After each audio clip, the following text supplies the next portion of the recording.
Well, you know, we do talk about all sorts of bollocks on these streams, don't we? So I'll just do a quick intro. So hi guys, it's Smudge here, streaming live yet again in DCS. Going to be flying some World War II stuff around the Normandy map, just kind of having a look and see.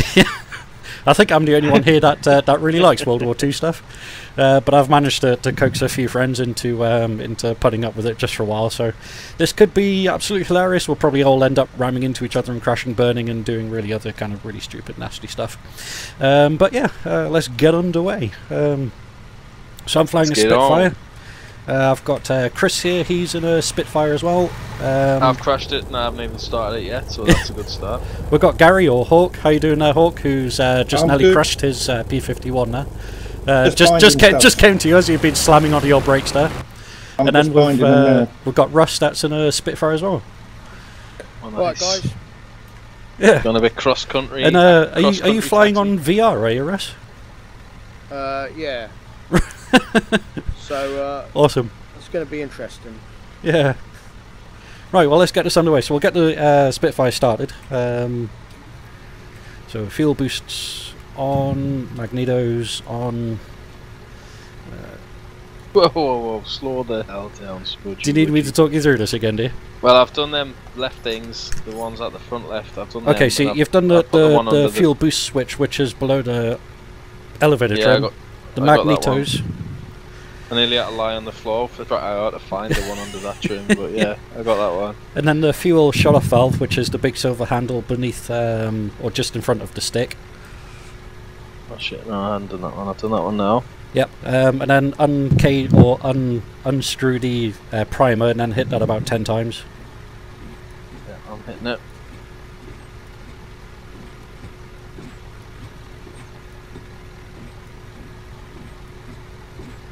And then crank that back in, and then hit the wobble pump about 10 times.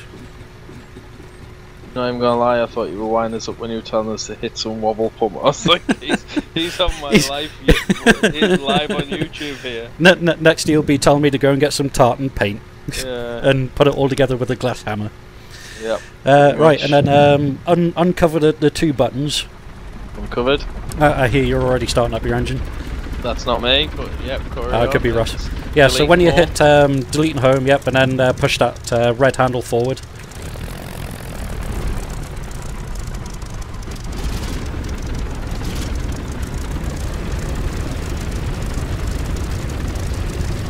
Cooking on gas now, mate. Cooking on gas.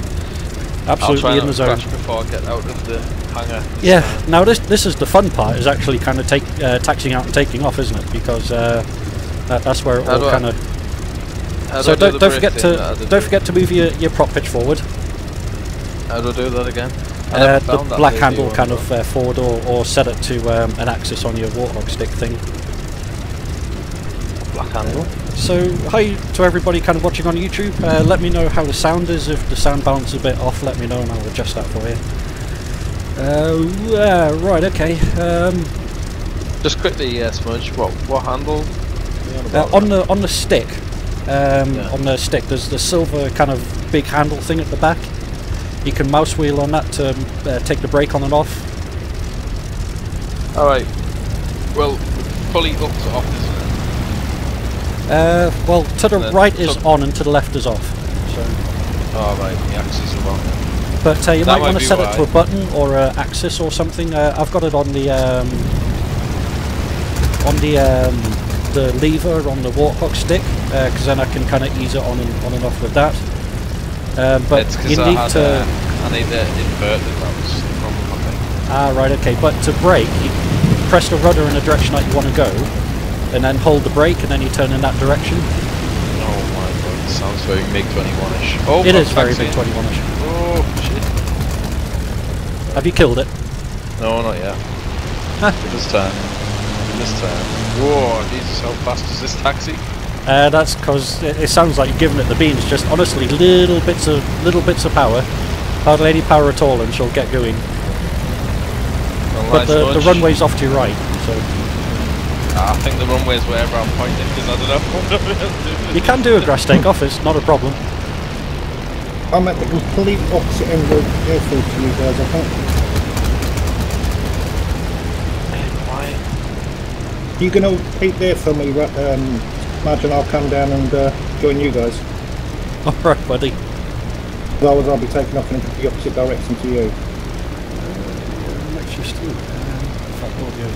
I might just move the audio down a bit so I can hear you guys a bit there as well. There we go. Well, this is a bit sketchy, isn't it? Yeah, let's not take off as a formation. We'll take off one at a time, and then we could all laugh as we all kind of throw it into the ground as we're going up. But you might want to kind of trim forward just a little bit. There is a trim indicator just below the kind of gear up down lights in the bottom left. About 1 notch up, I think, is okay. You don't want much more than that. So for takeoff, you don't want flaps. Prop pitch all the way forward, and then just use about 50% power, no more than that. Normally look, there's a boost gauge on the right hand side. It's a red gauge that says boost. Have it between 4 and 8 boost, and then that's generally, you don't want any more than that for any lengthy period of time. Might as well be talking Japanese. I can't do that either. I can barely talk English, man. Temperatures are kind of getting okay. That's all fine. By the way, the fuel gauge on this is really fun. It always shows 0. But there is a little kind of button to the bottom left of the fuel gauge and the bottom right of the cockpit. You need to tap that and it shows only the quantity of the rear fuel tank. It doesn't show the quantity of the front fuel tank. So, yeah. That doesn't sound fun to me. But anyways, I'm going to try and take off now. So I'm going to crash and burn. I'm coming down the runway the other way. Alright, well I'll brake then. Please do, it's taken me 20 minutes to get this far. Oh Should god, I be this is concerned, horrendous. guys? You might You need to be very concerned. Are you taxiing or taking off? Because you're going pretty slow there, Gary. Well, I don't think Well, I am, but I'm just being very injured. Is that the right word? So you're taking off at 30 knots? No, I'm not taking off. I'm going to join you guys. Oh, right, okay. You come down this end of the planet. Right, okay. I am. That seems to be proper procedure. Got you, right. I think one really cool thing about having VR is that you can actually stick your head right outside your cockpit and look down the front of the plane. I mean, you said helicopter then. Well, you do spend all of your life inside that gazelle rush. Yeah. Right, so let's figure out who's who is. So I'm the one with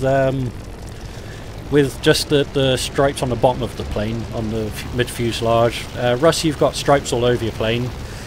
Sloane's has actually got stripes all over his plane. I'll have fire all over mine pretty quick, I would imagine. I'll be easily identifiable. There goes Gary in his nice shiny TF-51 anyway. One thing I really do love about 2.0 is the kind of metal shine that you get, you know.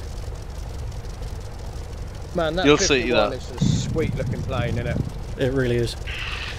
So yeah, you want to put in a bit of right hand rudder as well. Maybe go full right rudder as you start powering off, and then just kind of lessen off the rudder as you get going, because you'll find that she'll want to start skewing off to the left quite a bit. But I'm going to start my roll now, and you can all crash or laugh as I crash really badly.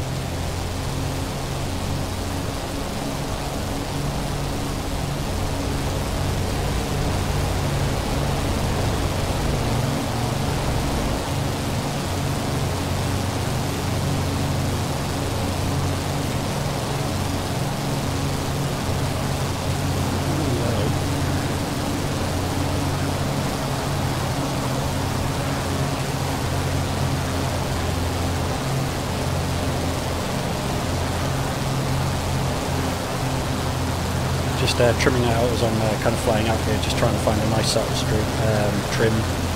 I have no idea how I got that up in the air. Not a clue. I'll pull the canopy close now as well. To close the canopy, if you look up and behind you, there's a black bar on the canopy thing. You just click on that and it'll slide forwards. Still slipping here. I'm going to start a left-hand turn around the airfield just so you guys can kind of hook up. But what you want to try and do is move your RPMs down to about 26 or 2700 RPM and keep your boost in at around about 8, and then you won't cook the engine. God. Where are you, Smudge? in a left-hand turn over Tangmere, buddy. Altitude is about 2,500, I think, at the moment. Just in a gentle left-hand turn. I've got someone flying around me. I can hear them. Why does mine want to turn left constantly? You need to trim out your rudder. Honestly, the rudder trim's a massive thing in this, and if you trim too far over to the left or the right, or if your just trims are centred, it'll pull the aircraft like crazy in one direction. Yeah, that's what. Can I trim it out without any bind or not? I've no idea who's in front of me, but someone's still got their gear down. Oh, that'll be me. Yeah, my gear's I'm definitely behind you then, Chris. got the light on there. Right, I've got visual on you two. I'm just to the east side of Tangmere. Chris is doing aerobatics in front of me. I need to map these keys, but I don't have time because every time I come off of it, it's just flip upside down. Right. I see the three of you guys together over there, so I'm coming back over towards you. I would try and line up with Chris on his wing, but I'm frightened to. Is he the one doing a loop at the moment? Yeah, he's doing all sorts. Yeah, he's now nose down and plummeting towards the ground.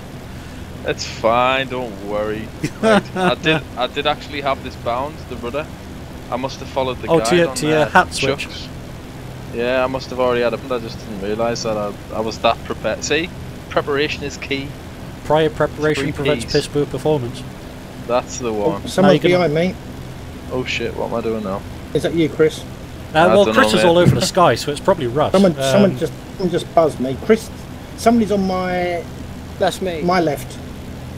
Yeah, if someone's on your left and not doing like loops around you, then it's probably not me, if I'm honest. Is that you, Russ? Yeah, it's me, mate. I'm in behind Chris now. I'm trying to form up trimmed. on your wing, to be honest. Okay, I'll try and get a constant speed, 250. I'll try. Hey Chris, you should see what I'm looking at right now, buddy. What, the rear of my plane? Yeah, lined up perfectly in my gun sight. Oh, great. That doesn't do anything in case it like breaks or the trim stops working because it's now starting to go to the left. Piss off. Why is it doing this? Because whenever you apply power or change direction or do anything like that, you need to retrim the airplane, otherwise it doesn't like it at all. Why would you enjoy this? Why would you pick this as a pastime? Because this is flying, man. It's much better This than takes just more kind of... managing. This takes more managing than the people I've got working for us. Yeah, So but my you know, trim's this actually is flying, man. It's not just pointing your nose in a direction and saying, let's go that way. You know. If I can't flick a switch and it comes up autopilot, then I don't want to know. Well, you know, you're flying in a straight line at the moment. Not, in fact, now you're doing barrel rolls and turns and twists. And I wanted to see how agile it was, and it turns out a bit too agile. oh, the Spitfire's responsive. 250, Russ. Yeah, I've got it. It's quite a slippery plane, to be honest. I'm really actually pulling away. So shall we try and meet over Tangmere and then kind of go out as a group? I'm heading back to Tangmere now. Copy that. I don't know where Tangmere is, but I'm over it, man. Yeah, I'm there. Don't worry, guys. Wow, this is. My mirrors are working fine, Smudge. Really? Yep. I don't know what the hell's going on with my mirrors, man, but I just can't get them on. Have you got them? Have you got them checked in gameplay option? And we. Yeah. I had mirrors switched on there. Just can't get the mirrors on this. Unless it's because you're in a P51, aren't you? I am. Yeah. Unless it's just not on the Spitfire and some of the other modules in this. But Russ, is your mirror on by chance, or is yours still off? It's tough to see. I've just got blue in it at the moment. I don't think it is, to be honest. Mine just kind of shows brown all the time, but mine definitely working. Cool. It's probably down the modules itself. But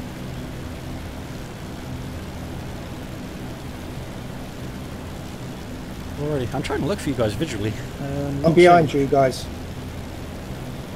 I see someone off to my left. It's a real workout with the neck. Oh, what, in VR? Yeah.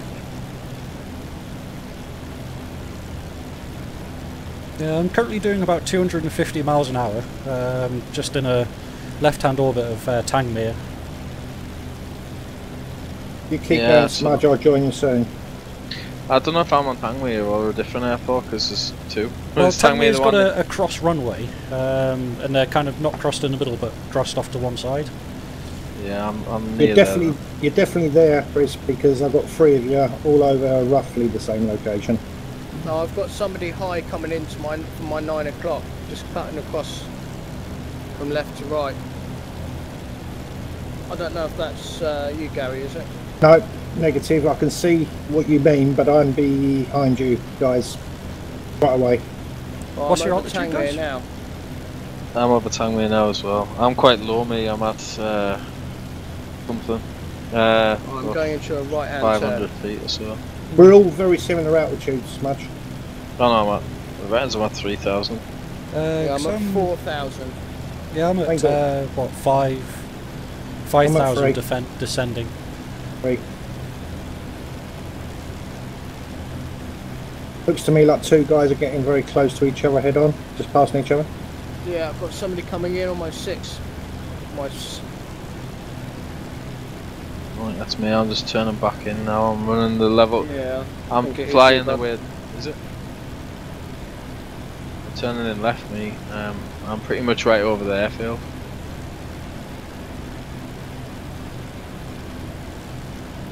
My trim. Got you guys visual now. Someone's just went past me out of there then. I've got someone off to my nose. I'm going to join in on him. He's going right, though. He's doing a different rotation than what I was. Is it a Spitfire or whoever that? Let's have a look.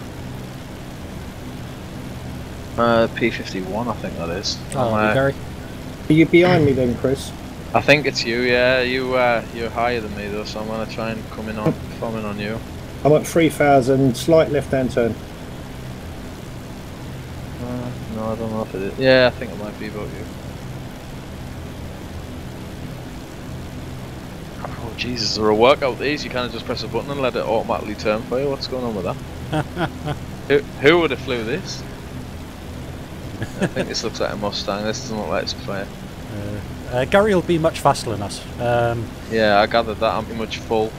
And I'm struggling to even close the gap on him at all. Gary, your aircraft will be way faster than us, so you want to dial it down a bit if you're leading. Like 300 Smudge. Left-hand turn now, and I'll maintain this until. Cool. People join. I'm coming up on your left wing. Cool. A couple of miles away, but I'm gaining in a turn. So. Cool.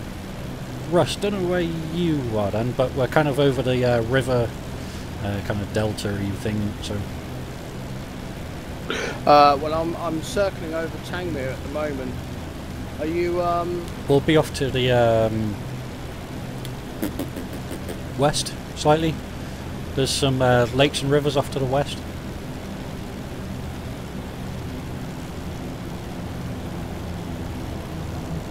Yeah, Gary, if you can, try and keep it around 250 miles an hour, something like that.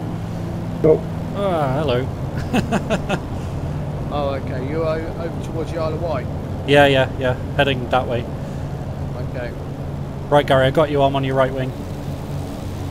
Over there. I can hear you guys, I think, but I can't see you. I'm joining back in now. I overshot you quite a bit. Smudge is off to your right, and I'm going to be coming in wherever I land, to be honest. I got Smudge. Yeah, Smudge is on me perfectly well. Perfectly well, whatever the word is, I don't know.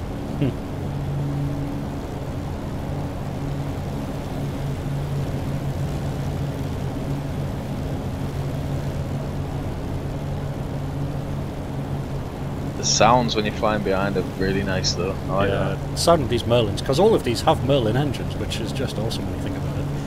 Yeah. How do Lucas Hatman or Hitman in the stream? I don't look at that at the moment, to be fair. Do you have to tab out or? No, I've got it on my phone next to me, but it means kind of looking down and away, and at the moment if I look down and away I'm going to end up sitting in Gary's plane. Please don't. I know. Not like I've just almost done again trying to join in with his. Jesus, this is hard work. Nah, it's easy when you know how. Yeah, I don't know how though. That's why it's not easy. I'm trying to join in. I'm off your right just a bit, but I'm a little bit lagging behind. Just bringing it slowly, you know. Everything's all. Just take your time. When flying formation, it's all just about kind of keeping your aircraft on the same attitude as the aircraft you're following, and just keeping position using the rudder. So the way he's banked at the moment, I'm banked on the same sort of angle. And then just kind of keeping position, just using a little bit of left and right kind of rudder input, you know, and then everything else just takes care of itself, you know, just constant little power increase and decrease, just try and, you know, kind of keep them in the same sort of position in the canopy frame, you know. Well, I thought it was trimmed out perfect, but it was trimmed out perfect because I was resting my right leg on. Every time you turn on these, every time you change direction or add or decrease a little bit of power, you need to retrim. I thought it was trimmed perfect till I realised I was resting my foot on the left rudder. I left go and just shot off to the right. I was like, yeah, there's no such thing as perfect trim in these. It's yeah, it's all just about, you know, kind of constant little adjustments, you know. Yeah, I'm not seeing you guys. I'm over. You're not far away. I can see you. Distance. I'm over Portsmouth. We're Chelsea, actually. I'll tell you one thing. There's a big like splodge of a lake just next to the coast. Oh, hello, Gary. You've changed direction on me, and I wasn't paying attention. There's a little splodge of a lake just to the kind of south of Tangmere. We could try and meet over there. Do you want to lead then, Smudge? Because I don't think. Well, I haven't got a clue where you mean. Sure. Well, I'm in behind you at the moment, but I'll see if I can overtake you. You're going to need to dial it down a bit because I'm. I will do. Copy that. It's hard keeping up with a P-51, the Spitfire. But if you look to your left wing, directly on your left wing now, there's like a big splodge of a lake that joins into. Got that.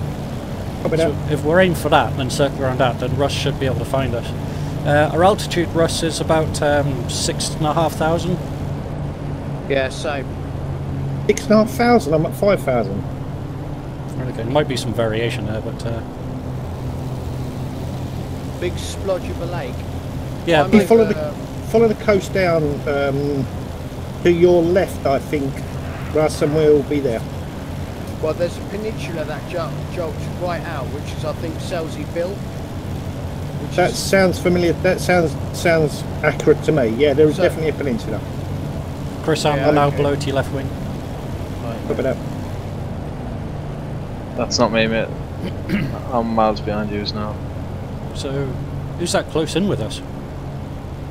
Well, that's me close in. Well, it depends what you call close. What's your heading, Smudge? Heading is currently 060, I think. Heading right, kind so of east. I'm heading 090, so you're sort of in trail with you at the moment, though I don't see you. I'm coming up. To your left, Russ. To your left. Smudge, I'm going to circle here. Roger.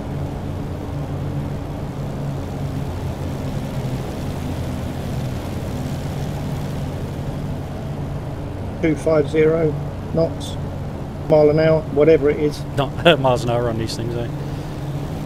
Oh, hello, we're just literally flown over someone. Who was that? That's me. That's Chris, is it? Alrighty. Yeah, still struggling to try and get knees, mate. I kind of trimmed this to save me life, to be honest.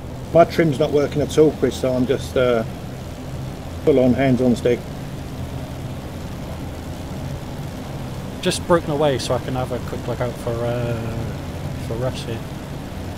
Right, well, I'm right over the peninsula now, which I believe is, in fact, I don't even know where that is. Is that with the big lake thing? I'll tell you what, I've left F10 view on. Okay, Russ, we're to east now. You're flying straight towards us. F10 view's on, by the way. I left that on for simplicity. Now I've lost sight of Gary and still rotating around the big lake thing, mate. I think I've lost some altitude. Right, Smudge, I'm at 2,000 climbing now. I'm looking for your dots, but someone's just flown past me. At 2.5, I'm climbing still. Okay, apparently we're really close to each other on the F10. Ah, right, there you are. I've just flown over the top over us, mate, yeah. Alright, so I'm actually on top peninsula now. Oh, I see somebody to my right. That'll be Smudge then. Yeah, all three of us are pretty much together. I'm just slightly higher than them. I see it. Oh, you're below me. Somebody's diving down onto... That's me. Oh, I got you all now.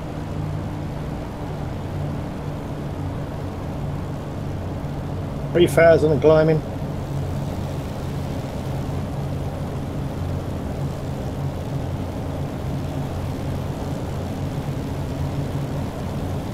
Who's the trail Spitfire? Ab trails. Chris into Gary's in lead in the 51. Chris, crikey. Easy boy, easy. I know, I'm all over the shop in this thing. If you twiddle your stick that hard, you'll break it. I wish. My mum always warned us of that. Crikey, no, I'm trying to use rudder, but I'm not very just good at it. littlest rudder inputs, man. Is if you start booting it, the aircraft will fall out of the sky.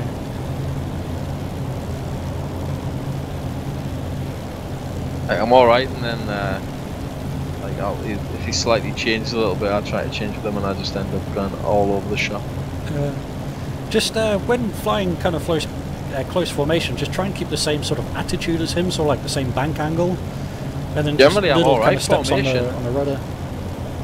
I'm not normally too bad with formation. It's just I'm really struggling with this plane, to be honest. I've never flown anything so cheering all my life. I think if I was flying this normally, I'd probably put some curves on the joystick, to be honest. I like straight lines, you know. Okay, so we've got Russ coming in behind us. What does it say on the chat on the left hand side?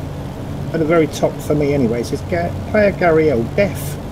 Because you respawned? Yeah, because you respawned from jumped in another plane. Yeah. It's looking nice, man. Got a P-51 and a Spitfire coming up behind as well. Right, I'm at 5,000 feet, so shall I? Yeah, level off here and then we'll try and group up with you. Just giving Chris some space so we can manoeuvre a bit. That was a polite way of saying so he can act like a spaz. Just so that you've got a bit of room to, you know, be comfortable. And only just put it off some part of the like cockpit or something, or can it be like a line and try and just constantly keep it out of the line? But in this, it's just so twitchy, it's unreal. I'm so glad I'm not using the X52, you bugger. It ain't roll like barrel rolls constantly and nothing. When you say give him space, have you split him into Nevada?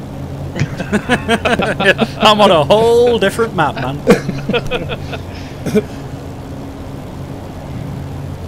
I'm coming in at Crimsk, I think. That's how much space he's given us there. I'm not even on 2.0, I'm on 1.5, he's given us that much space. Yeah, but once we've all got together, well, I suppose we can start heading south across the water, and we'll go and find France, and hopefully we don't run out of fuel halfway across. You want to lead so much because... No, you just fly south. Just fly course 180 and we'll get there. You can't miss it, it's kind of a big country. The only problem with that is I've got my speed dial, I've got my altitude dial, I haven't got a fucking clue where my heading indication is. You should have a little compass right in the centre of your cockpit. It's on. There's a compass on the top left of the cockpit on the P-51. Put the needle on that. It's heading north. It just keeps saying I'm heading north. You've got a direction bug, and then you've got a needle that goes round it with a pointy thing. So there's two needles, a heading bug that you can dial in, and then like a thin solid needle that shows which way you're heading. Right. It might not turn while you're turning, but if you straighten out, it should then show you direction. So if you level off, south. 180, man. Yeah. 180, directly south to France. Just head out to the sea, mate. Eventually we'll hit land. That's a good shout, Russ. I can do that. Yeah.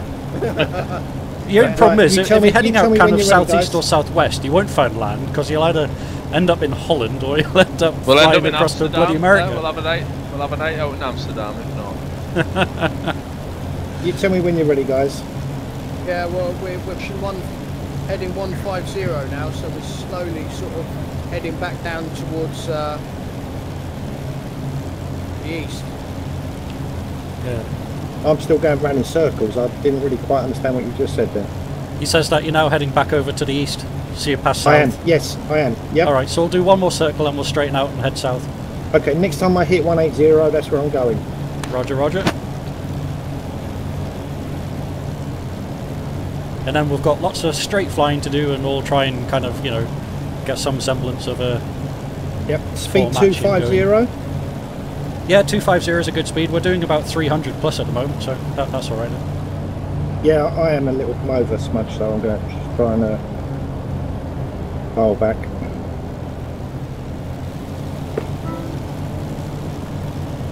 I mean, 300 might be alright, but I mean, I'm pushing my boost a bit here, and I'm kind of cautious of temperatures and things, but between 250 and 300 is a good speed for the Spitfire to cruise at.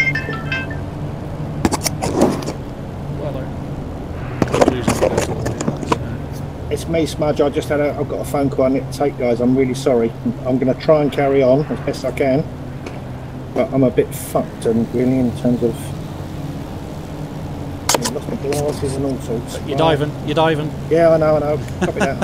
I'll get back to where I was if I can, quick as I can. Right, Chris. If you stay to his right wing, I'm going to try and move over towards his left-hand side, and then you've got a bit more room to manoeuvre there. I'm going to climb, guys. I'm at 3,000. I'm going to head for 5. Roger that. And just a quick shout out to everyone on the stream. Roger that, Russ.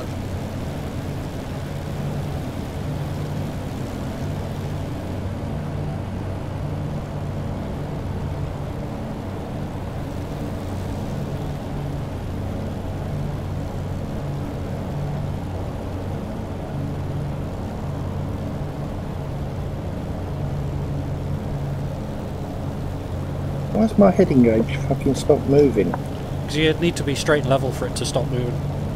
If you're turning, it won't stabilise. Okay, I think just about to level out, guys. Probably heading a little bit less than 180, yeah. About 150 to my right. Moment, so. Turning to my right. You've got plenty of space off to your right anyway at the moment. So.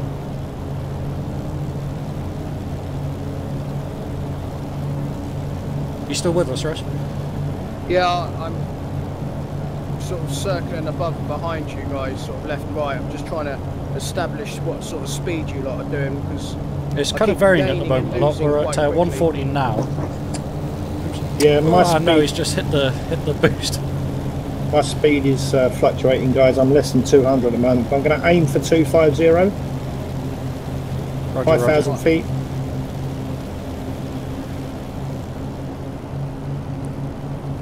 Just passing 4,500.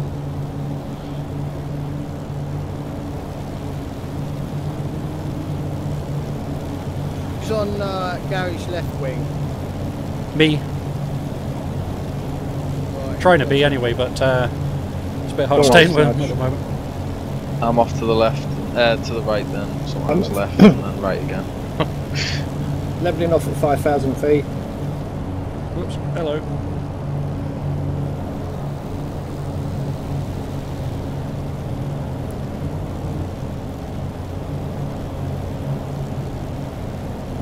So presumably the trim's affected by how much sort of throttle you're giving it for the torque of the engine and everything, yeah? Because every time I throttle back it just bangs to the right massively. Yeah, it will do, yeah. Which for formation flying in the air, because you're constantly adjusting the throttle. Just set kind of like a middle ground really, more than anything, but yes, because the rudder's mainly there to kind of counter torque, you know? Yeah. So I think that'll run about, I've got 210 on the compass, is that right?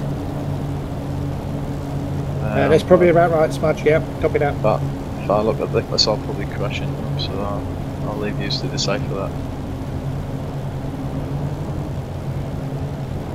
Oh, this plane, it's temperamental as hell. If you move the throttle, the whole trim just goes to shit. I know, but it's brilliant though, isn't it? It's absolutely fantastic. Not even slight. I mean, come on, I flew a P-51 for 5 hours the other day. Well, that was 6 hours in a P-51. Now I know that you've really got issues. Now that I realise how hard these are to fly. I'm like before I was like, wow, we're doing well there. Now I'm like, shit, he needs to like see someone. 6 hours of this is just brilliant though, man. It's much better than just pressing a button on the plane doing it for you. I'm going to quickly try and trim. fuck's sake. You're turning right again. Is he turning now? Yeah, he's turning right. Is that me? Oh. Yeah, you're turning right. Yeah. Sorry guys, I'm just trying to sort my trim out. My trim's not working at all. Oh, right, is that you on my left wing, is it, Russ? Yeah. That's good going. Whoa, hello. Coming back.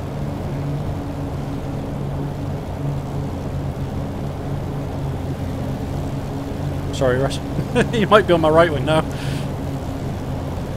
Yeah, I'm on your left wing. Just try not to collide with anybody. Yeah, the man blue angels were like the brown angels with this performance so far. Shit, I'm underneath. Tell you what though, if you find it, like, obviously with the blue angels, they're much better than the red arrows. Have you actually seen some of their cockpit videos? The blue arrow? Shut up! Of course they are. Have you seen how close they fly? As much as I hate the Yanks, in all fairness, like in a lot of the stuff they do, like the blue angels are so much better than the red arrows. No. The Red Arrows are one of the only aerobatics teams in the world that do formation changes in the display line. You know, that takes skill, man, moving kind of around the formation while doing a loop-the-loop.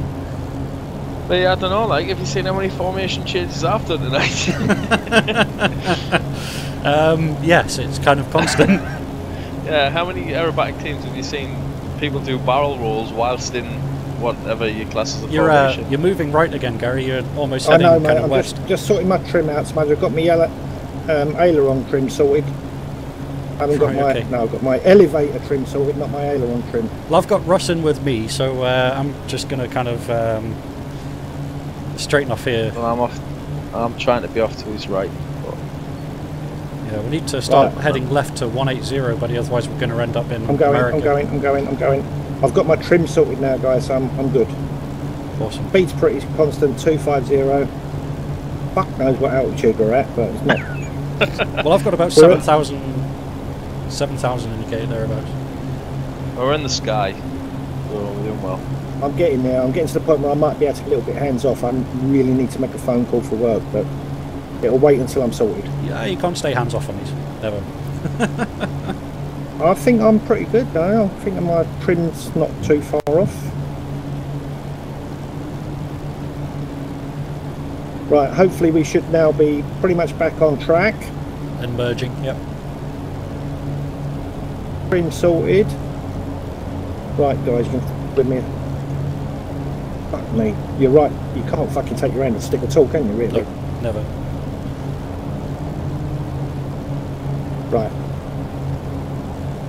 What's our course heading at the moment? Yeah, if we continue on this course, we're going to end up flying to America. So we definitely need to turn to 180. If you want, I can... Left smudge, you mean? Oh yes, very left. Because you're still on about southwest, about 230 currently. Mine says... I don't get this. My heading needle says I'm flying 190, something like that. Right, okay, you might be on that now, because you are coming back to the left.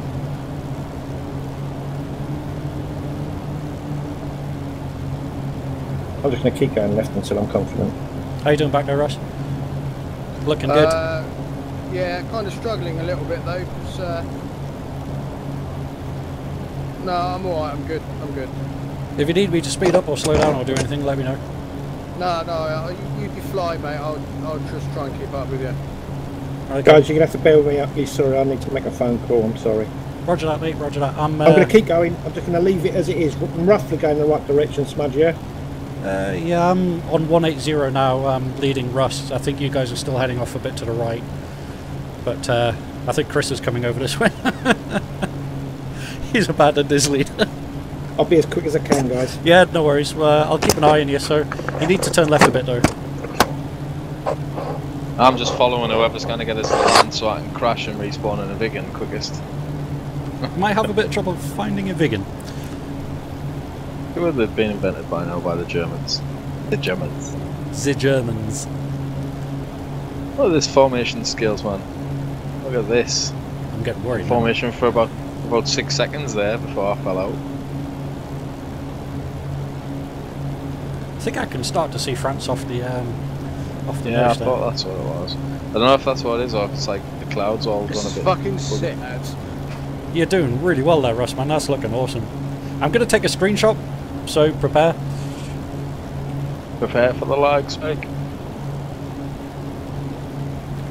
Loving it, man. Loving it. Oops. Keep notice I'm climbing here, so I'm just going to try and level off just a touch. But... There you go, I'm off to your right. Quick, take a picture before I lose you.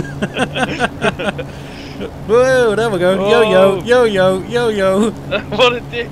I thought that was me, you dick. That is you. Shit, Russ is nearly in your backside there. What? Is this me? What are you doing? But go right, go right, go right, go right. I'm fine, man. Yeah, I'm fucking shitting myself. Just giving you a high five. Oh shit, we're in the clouds as well now. In the clouds? We've started going through clouds. Mate, you've seen my formation when I can see you. Imagine what I'm like when I can't see. That's really weird, because I'm not getting clouds at the moment. There's clouds ahead and clouds to the left, but I'm in clear skies at the moment. Oh shit, oh shit.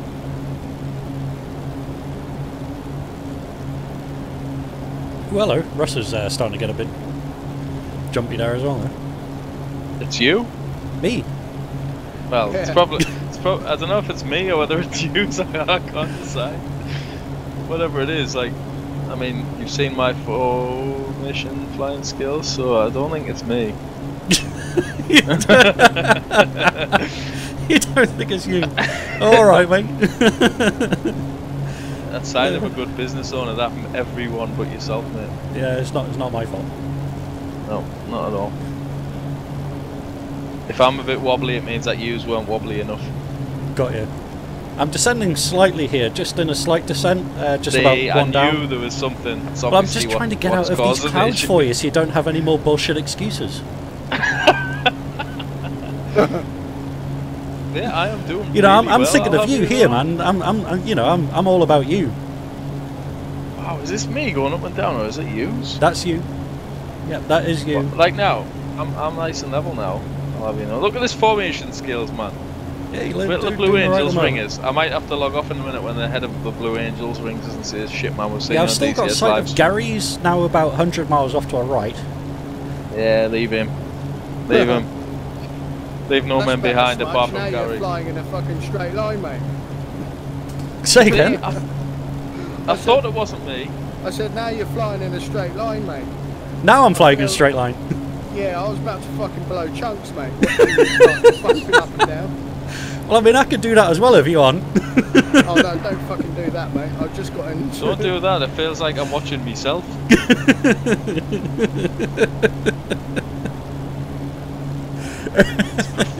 This is professional skills, mad skills right here. Oh man. I think we'll lead with a capital number 7 and 2 3s. It's every, because normally in a formation you're always on the throttle, but in this, if you're always on the throttle, it means your trim just goes nah. Well, it's just about finding a happy middle ground, you know. Yeah, there's no happy middle ground. You know that. You tricked me into this. Well, you know. I'm so glad I'd actually have time and I had the kids. Oh shit.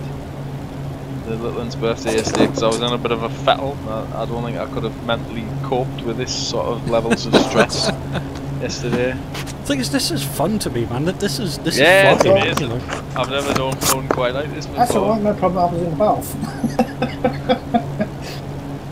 I can hear a lot of noise. Oh, no, I'm just waiting it's for a graceful. voice, Harry.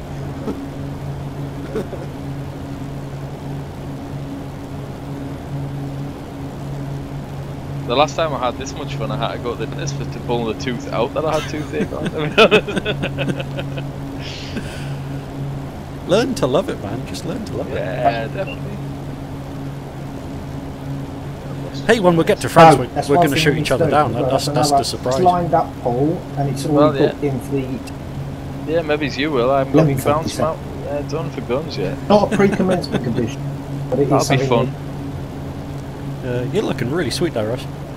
You're doing okay as well there, Chris. What do you mean I'm doing okay? Have you seen these? Never mind, you can't give him praise and not me. I need a child. Come on.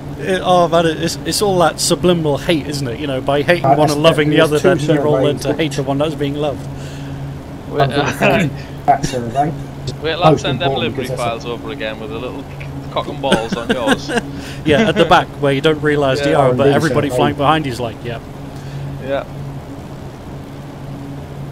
Yeah, like I'm not. You know how humble I am. I'm not wanting to be bragging, but this is. I'm pretty sensational at this. I'm absolutely fatigued. I'm probably going to take tomorrow off work for this. Like, my arms are in bits. I literally get in the air and press a button and just leave the Viggen to fly itself while I sort all of Chris's employees, you're not going to have a boss tomorrow. At the moment, it's quite comforting, really. Desk fire, Jesus, mate. I'm absolutely sweating buckets here. I've never been this stressed in my life. If you get any more closer, though, I'm going to be chewing on the edge of your wingtip. Good. Whoa, hello. Go right, go right, go right, go right, go right, go right. Guys, I'm back. I'm right.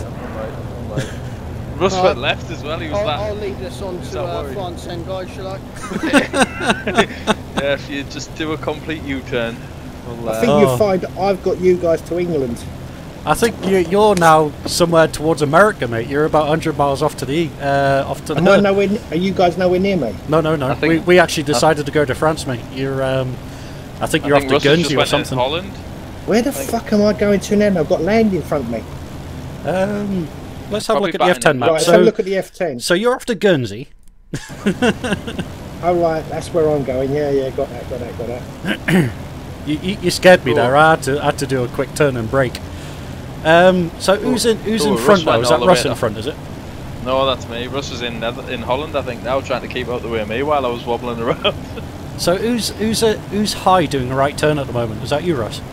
That's me. No, I'm heading. That'd be me. No. You're. I had sight on you. You were about 1 million miles off to the east. But we just left your ass for grass, man. We're like, nah, he's on his own. Fucking yeah, I'll go to combat with you guys again, won't I? As soon as you went on the phone, Smudge just told us all, whispered us all on TeamSpeak to tell us to leave you. I sent them a poke. You know those poke things that you get? I sent them a poke saying, fuck it, leave him. He's flying an American plane. Only one person poking here, guys, that's me. Yeah, he's flying an American plane, we don't need that, so... I'm up, Jack, pull the ladder up. Smudge, how do you recage the artificial horizon? Pull and twist, I think. Aye. That's great. What knob? Where's the knob? Pull and twist. Bottom. Oh wait. The compass? Yeah. In fact, I don't think there is on that, mate. To be fair, I think I'm thinking of the P51. No, because the knob on the compass is for retuning the compass. I don't think you can.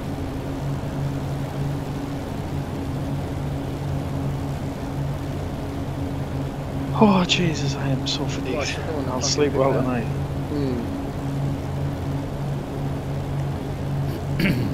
Have I got any chance of finding you guys, do you think? Probably not. That is a challenge. Yes. If you see a big black, like a big dot just zigzagging around the sky, it's probably me. That might help. Oh, hello. I'm doing a Chris now. I'm fucking up and down all over the place. Yeah, sod Smudge, I'm just joining on the other guy. It's actually a real mission to actually fly in a straight line and then look over my right shoulder. That's difficult because I've got a tendency to bank the plane in the direction I'm looking. Yeah. It's a very bizarre feeling, actually. Well, on VR, I guess that you've got way more of that, don't you? Because, you know, you're kind of fully invested in that. Yeah. I've got this trimmed out at the moment. It keeps going right. I need to kind of trim it more over to the left because I'm flying on your left. But that's Normandy ahead. So over here, mate. Say again. The Germans. The Germans. Z to the front. Why am I keep doing this? I cannot get this thing to stay still. There are the Germans. Schnell bitter. Is that a fast beer or something, is it? Schnell bitter? I don't know, mate. I'm just making up as I go along. 9, das ist mein Scheiße. 9, that's... No, that's your shit? Okay. Yeah. Good effort. I like it. Well done. But you speak better German than I do, mate. If you can translate that, then you're a better man than me. I thought Smudge was a good man. He made us fly in Spitfires tonight. Jesus Christ. Well, it's your punishment. For what? Yeah, well, landing it's going to be a fucking giggle. Landing it? I'll just be a big black like patch on the grass by the time I'm finished with this thing. Yeah, spring ticket to Scheithort in one easy lesson. Right, that's Normandy Beach to our right, I think. I daren't look because I'll crash. I'll just take it. Oh, okay. So In fact, no, that's Normandy Beach to our left, I think. This is like Port de Calais or something. Not Calais, what am I thinking? Where you get your cheap fags. Cherbourg, Where you that's get the one. cheap fags and booze in it, this Calais. Calais, I guess, is well off to the west. You look closely, you can see the refugees as we speak. I'm over Barcelona.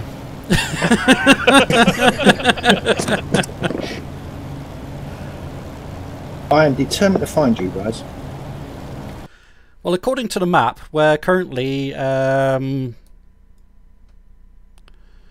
we're about 2,400 miles away. We're 15 miles to your east. So yeah, you're towards Spain. To my east? I've got about half a tank left. Eyes of fuel. Half a tank? Yeah. Oh shit. That's not half a tank. That's like quarter a tank. What? Because we've already gone through. There's one tank that doesn't get accounted for, and then that one tank there is about is a single tank. So we've actually got about a quarter tank left. It's like 20 fucking litres or something. 20 gallons. Fine, man. All of these airfields are set to blue so we can land on them and refuel. What do you want me to do? Make a turn to the left or something? Yeah, we can try and land and refuel at one of these places. There should be a few airfields around here. Somewhere earlier on. I don't know where. Let's check them out. So we've got an airfield just behind us, and then if we follow the coast down, you guys. If you turn left and head towards Normandy Beach, there's quite a few airfields over there. So do like 90 left.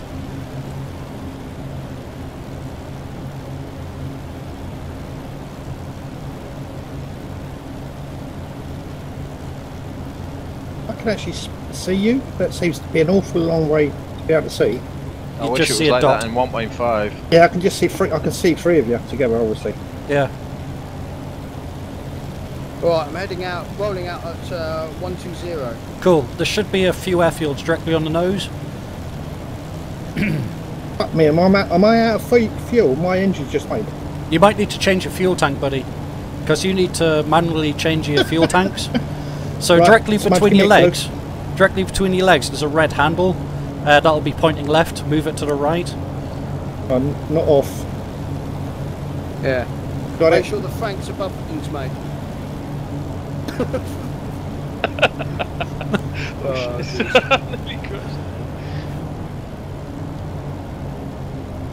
Fucking pilot image in here. I can't see fuck all. Is it what? Right shift P or something to get rid of the pilot in it? Right shift and P. I think so. Or try Alt F4. Yeah, it does. Yeah. I thought it was control. Yeah, I'm back in. I'm back in the game. Woohoo! That's a bit fucking scary, isn't it? Yeah, it's funny though because you can see it from this because they said that Spitfires only had a couple of minutes of flight time over France before they had to bug out and head back to England, and you can kind of see that now because we're like gasping, you know, what kind of well, just on 20 gallons now. The sooner I run out, the better. I don't think my shoulder and arm can take any more of it. Oh, Diddums, you got like fragile muscles or something? Hey, there's an airfield off my nose, just to sort of my yeah, that'll be like a Zoos or something. Yeah. What's the sort of landing speed in these? Slow. About 120 on approach, 100. Just feel it. I see that. It's like a gospel T-shaped. Yeah, right in the nose, yep. Oh well, I guess okay, guess I better give this a go then. Yeah.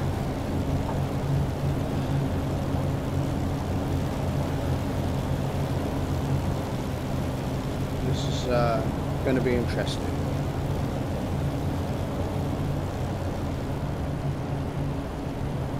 You alright there, Chris? Yeah, wonderful. Absolutely living the dream, Amy. I don't know where this I can really tell you're loving it, man. I'm just following whoever this is in front of us. Russ. Yeah, I'm following I'm Russ. kind of above and behind you slightly, just kind of... I'm slowing down, guys. I'm sort of downwind. Yeah, you got plenty of space.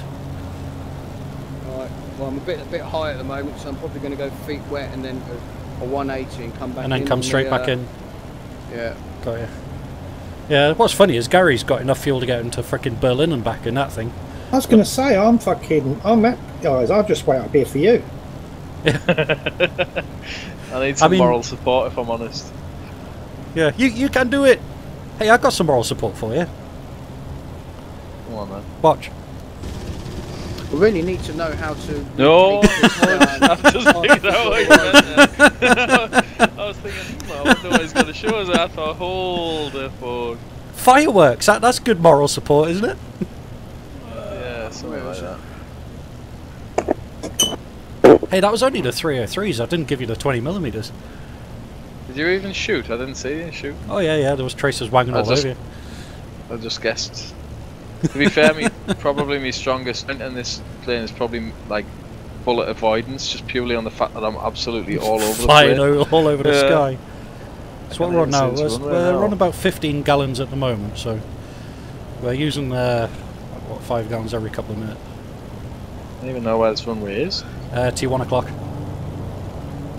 Oh shit, yeah, I've got it. You want to turn right slightly. Yeah, for that. Do I need flaps for landing? Yes. Oh shit, where's flaps? F. Or you see the big switch that says up in the top left hand corner? Yeah. Yeah, so that's your flaps. But flaps at 160 in gear and stuff like that, yeah. So you want to be kind of much slower. Well, in fact at the moment you're doing about 120, so you're fine for your flaps and gear. I'm just you guys still over the ocean? No, we're coming into land now, we're just over the, we're really low. You keep your eye out for a fireball, you'll see where I am. Yeah. You know, I was saying earlier on, like, you're going to find me in a ditch at the end of the runway. Yeah. Yeah, look for me there, boys, alright? Well, I'm just coming over the airfield now and I'm going to circle and watch you all crash and die, so, and then you can watch me come down and crash and die. In all fairness, I don't think I'm going to make it to the airfield, mate. You might need a bit more power. You are getting pretty low. All of a sudden, this runway looks a lot shorter. That might be... You're doing alright, just your approaches look nice. Yeah, although don't brake too hard because Chris is going to fly straight up your chuff. He's literally kind of following you in. It's fine. With formation, mate, that's what we do. I'm like the blue arrows, I've told you. The blue Angels arrows. Even. Oh, look at that. He's stuck the landing. He's not on fire yet. Oops, he says, as his left wing's kind of... It's fine, I'm drifting. Have you not seen Tokyo Drift? Have you not seen Tokyo Drift? Look at this. There we're going. There we go. Look at that. And I'm... Oh shit, I made it look for whatever this building is as well. Yeah, that's your retirement home. Yep. A quick little 360 just to finish things off a bit. Good effort there, Russ. Easy. Thanks, mate. That's really Oh, that's why I wasn't slowing down when I wasn't steering. I was pressing the wrong button to brake because I've mapped it with my keys. Oh, I can't see where I'm going. I was watching Battle of Britain earlier on today as well, just to get in the mood. Right, guys, I think I need to go for a quick wee. That was just having a quick look at the chat here as I'm flying out to do my approach. Hi to everybody. Tech Gaming's on chat. How you doing? City Robo's there. Piet's there. Douche Von Douche. I'm glad to see you on chat there.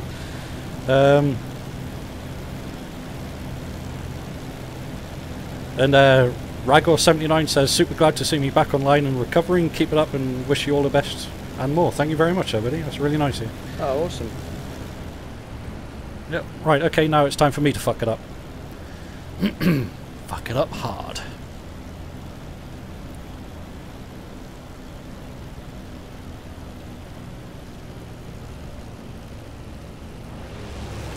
Open the canopy so I can get out quickly when I smash it into the ground. Press my pop pitch all the way forward. Right, okay, so speed's 120, that's nice.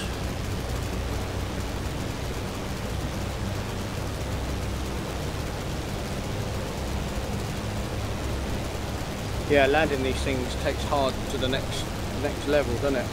Really does. Because it's really tip happy. You need to keep just a little bit of throttle in as you're kind of slowing down, just to keep a little bit of authority over the tail to stop the plane from wandering all over the place. Yeah, I think you do end up being really spoiled with when you're flying jets, don't you? Yeah, properly spoiled. Oops. Whoa, there goes the flaps and the nose going down. I'm not paying attention. We'll push the gears down there. Come on, Smudge, just basics up, mate. How are you? What? Gears? How are you? Yeah, like your nose goes down. Surely you know that. I mean, hey, I've only spent how many hours now flying the Spitfire? I'm a pro. Landed it and everything. Hey, watch out! You might start enjoying it. No, I'm pretty safe that I probably won't. Pretty safe that you won't. Yeah, pretty certain. Oh, I need a Spitfire, buddy. Hello, someone's flying past me at ultra high speed here. That's me. Oh, there we go. Not me. Heard you coming before I saw you there, buddy.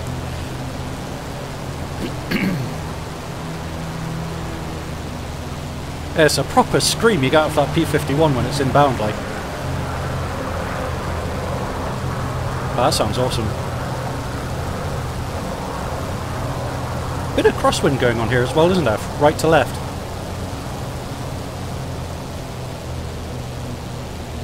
Is that what it was? I didn't know if it was crosswind on me trim. Yeah, you can see the flags just as you're coming in there, kind of showing a right to left kind of blow.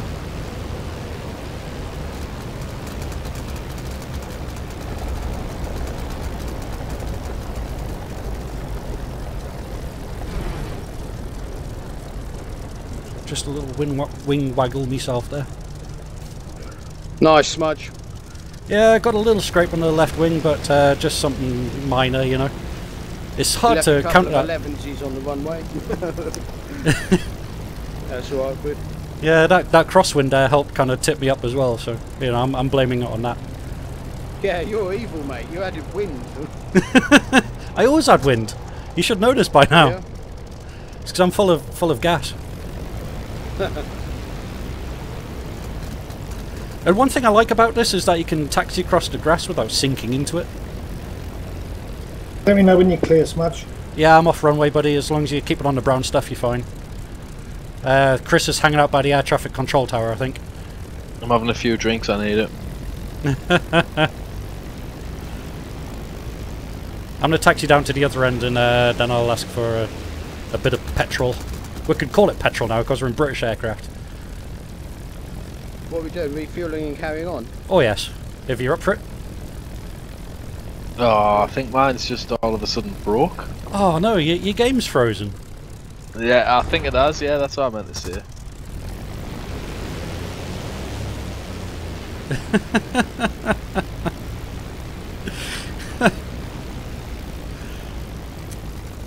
Aww. I'm a bit gutted that you don't like World War II stuff, Chris. On finals. Cool. I did warn you. I know you did. At least I didn't like pretend that I like it. I absolutely hate the stuff. Yeah, you gave fair warning, but you know, it's just. I did. At least I attempted it. Yeah, you're doing all right though. Okay. Yeah, it depends what you class. I mean, obviously. Who the hell's just gone full power? That was me. Oh right, okay. Watch out! You got Gary coming into land, mate, and you're right in the middle of the runway. Yeah, I'm just showing him where he needs to land. That's all. Oh, is that it? Is it? Yeah. I'm just Alright, okay. stuck on the runway now. I need to get off this runway. And the flaps on the P-51 F. Yellow handle to your bottom left. Too late. I'm on finals. I actually did break it this time. Oh dear.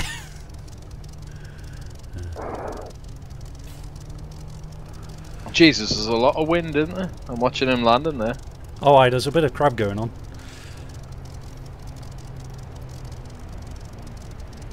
Have you got wheels down? Hell. You don't have your wheels down? Down, then up. Yeah, I does. wheels down. Oh, Yeah, it's got them down. Yeah, yeah. Alright, okay, must just be the way my whoa, Whoa, hello! That's not happening, fella. Power! That's not working. Power! I'm off, don't worry about that.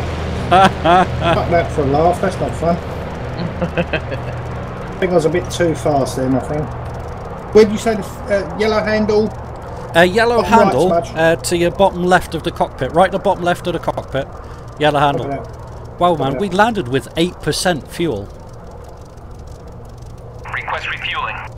Refueling. Where does it even show you the fuel? When you go into rearm, but the fuel gauge is in the bottom right Jesus, of the front panel.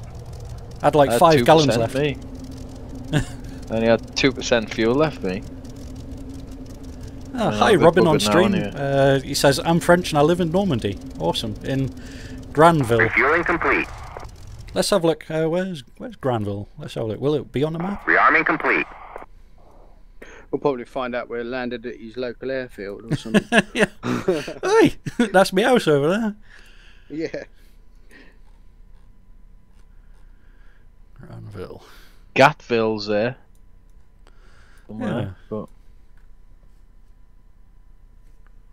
Just trying to have a look to see where Granville is, or if it's an airfield there.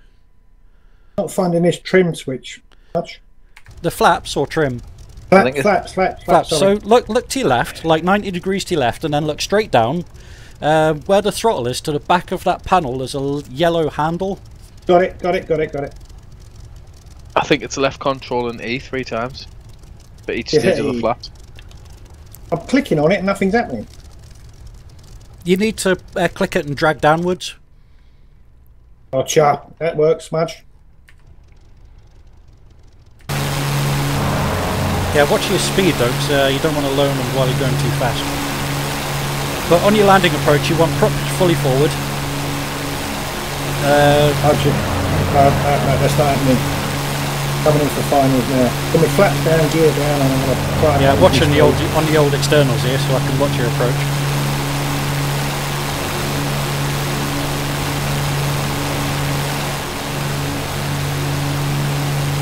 Yeah, Robin said it's on the southeast of Normandy.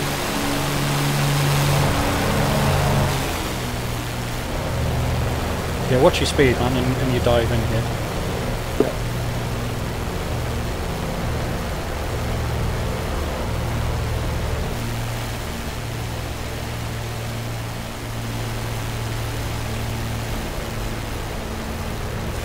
Your wheels as well would help, maybe, as you kind of get down towards the ground. I've got my wheels down already. Really? They're showing us up? I'm wheels down. Wheels down now. Okay, I'll take your word on that, but on the externals they show us up. Unless you What's broke the them on your landing first speed attempt. in the Smudge, roughly? Again, about 120 to 100. Okay. 140 is your kind of maximum approach speed, really. Just feel it. You'll mostly go off kind of feel in these things. Yeah, it's really showing you gear up here. I don't understand that, but Definitely down. cool. It's got gear up for me as well, that. You got your gear down, mate? I have, yeah. Well, in external view, it's down. Okay. They might have sometimes if they break when you're in. Right, I'm going to cycle them up and then back down again. Did you taxi into a hangar, Russ? I think actually my gear might be broken because it's not coming up or going down. Now they're coming down. Yeah, now they're down. They're showing us down for us now. Copy that, and it's fucking like both right up. I'll just swing to the right, you're fine.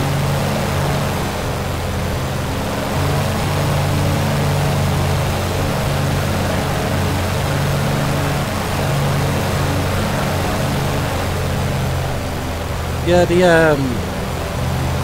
Alex Tube said, good evening, how you doing there? And he's saying that the lighting looks nice on these maps. Yeah, it really does. And I've got the deferred shading switched on as well, and that looks really nice, kind of seeing everything reflecting off the P-51's metal chassis like.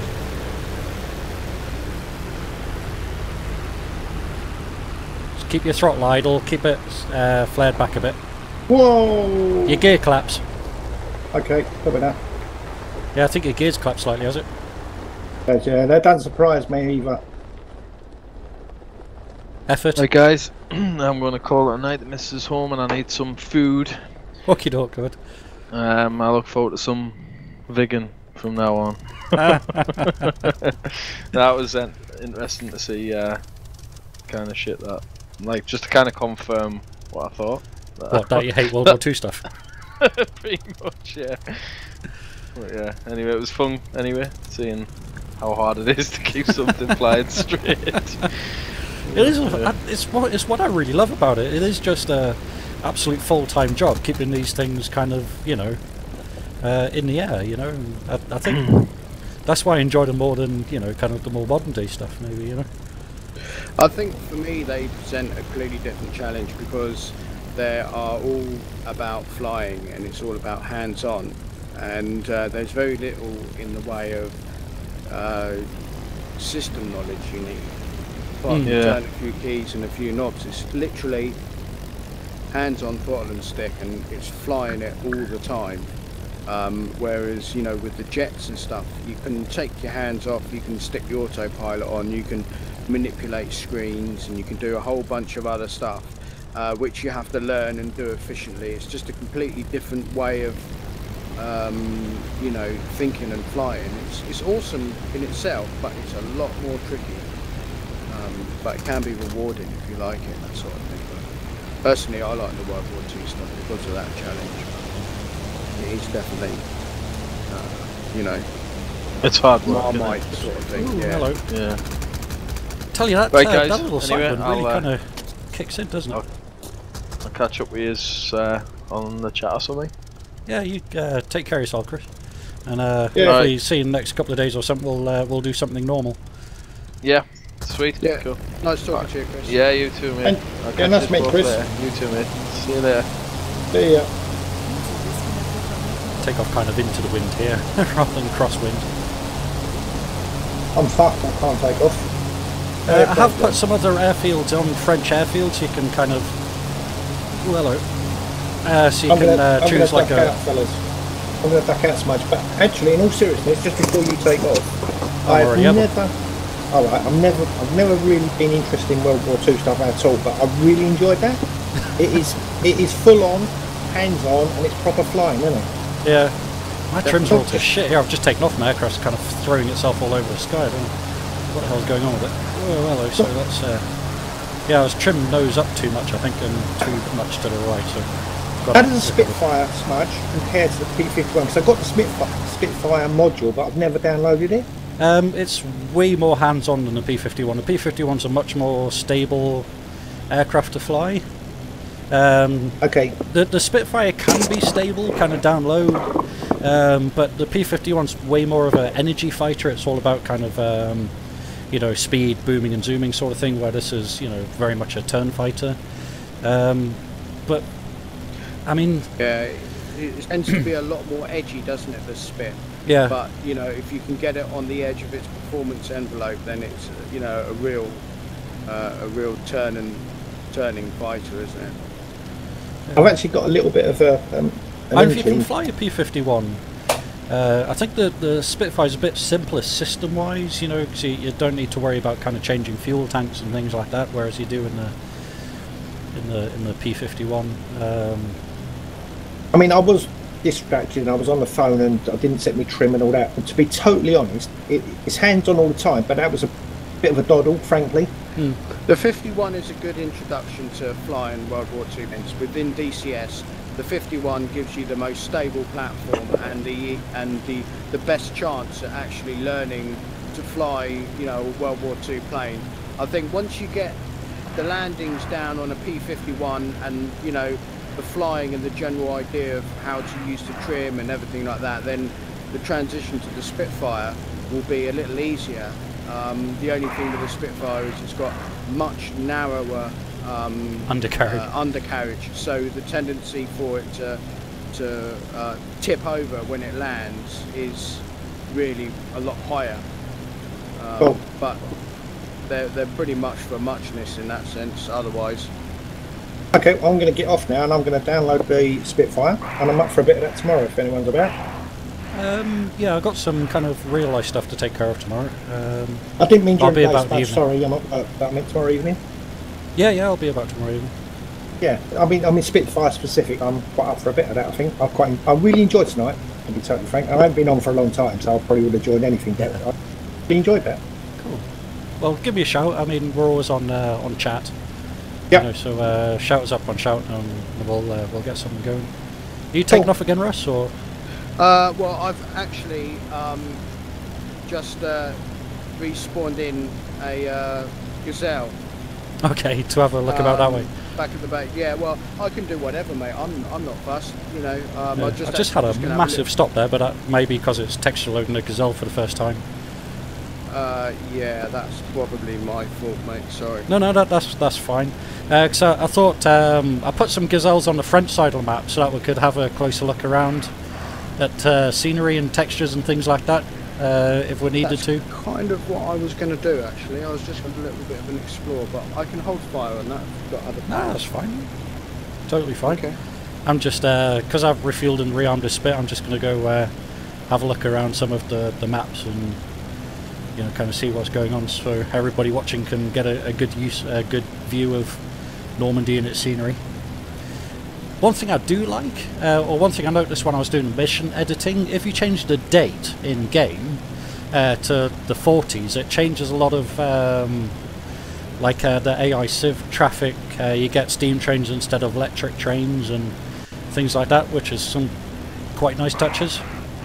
Oh really? I didn't even realise that. Yeah. I didn't. I thought it was just all period stuff, you know. No. Honestly, if you have a modern date, you get modern trains and modern Civ traffic. But if you move the date back to the 40s, it all changes to kind of like period specific Civ traffic. Well, that's pretty cool. I'll have to delve into that. Have a look. Yeah, some really nice touches to the map. I can't believe that. I actually have downloaded the Spitfire already. Oh. I didn't think I had. I just thought. Well, feel free to come back in and jump in the Spitfire. I think I'm going to do it. Well, you're welcome in. Yeah, I'm gonna have a quick eat and I'm gonna come back and join you in the Spitfire. Cool. I'm gonna go have a quick fly down the Normandy coastline. I have been building a map in the mission editor full of kind of like World War II assets from the World War II asset pack, but I haven't loaded that up at the moment because some of the guys don't have the asset pack and they can't join if they don't have it, so that sucks. But it's nice kind of seeing, you know, a European kind of scene and European scenery, and it's all trees and hedgerows as well, which can make for some quite exciting mission building, I guess. Do these trees are these trees now glidable? Oh yes, very much so. Everything's collidable, so you want to give them a steer clear. A wide berth, yeah. Okay.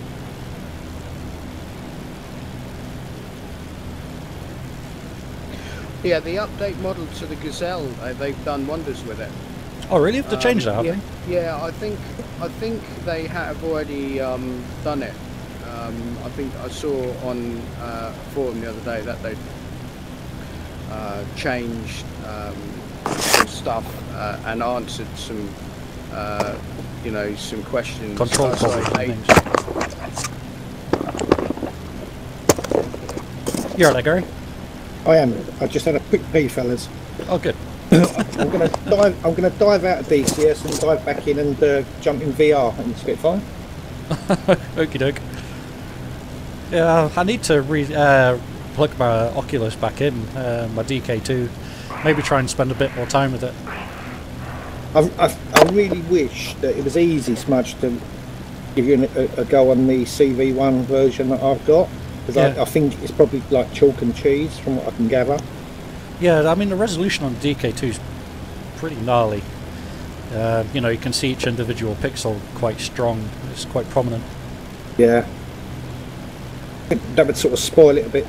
Spoil it a lot for me, but it just the whole feeling of sitting in the whole cockpit's unbelievable. Mm.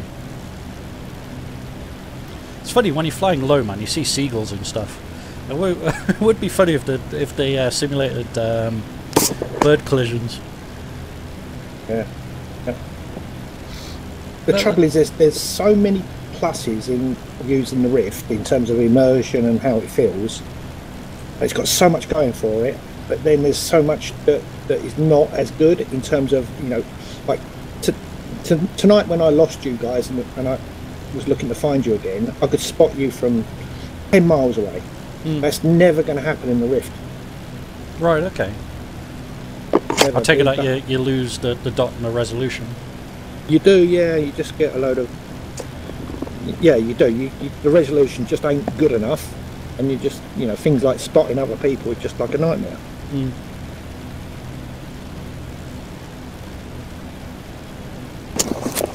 And there's so many things that annoy me about the fucking Rift in terms of, you know, just logging on to the, you know, the graphic user interface and all that sort of shit. Just, I've kind of been weighing up the Oculus against the Vive, you know, and I'm looking into it. And then there's the new, was it the Primax thing or whatever it is, the new 8K one that they're advertising? Yeah. You know, it's like, do you hold out for that? But then, you know, is a 1080 Ti going to be able to manage that with it being 8K? If I was to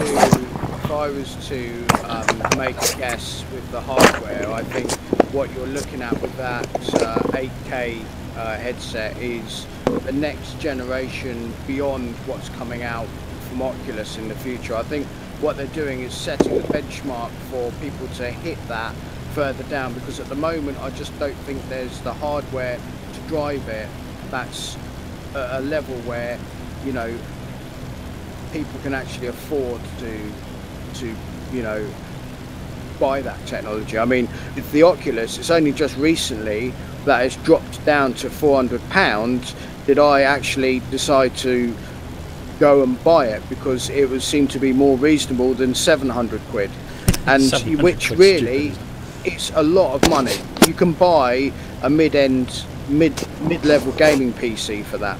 Yeah.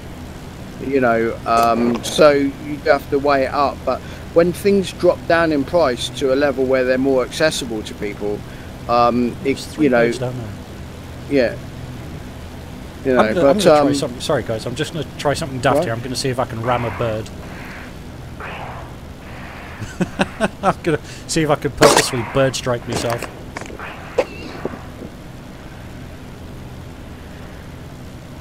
Ah, I missed him.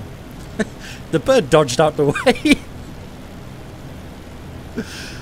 Sorry, Ross. Yeah, continue, buddy. You were saying about price. Yeah, so it's just really the price point. I think once, you know, stuff like that comes down in price, more people will have it, and it'll become more popular, and it'll just sort of have a chain of, you know, just sort of pick up pace and become more popular. You know, I mean, it's really sort of like capacity for something like Samsung VR or something like that to work with this. You know, like an ad hoc kind of VR. Or... I guess you could. I think that's what Open VR is, but.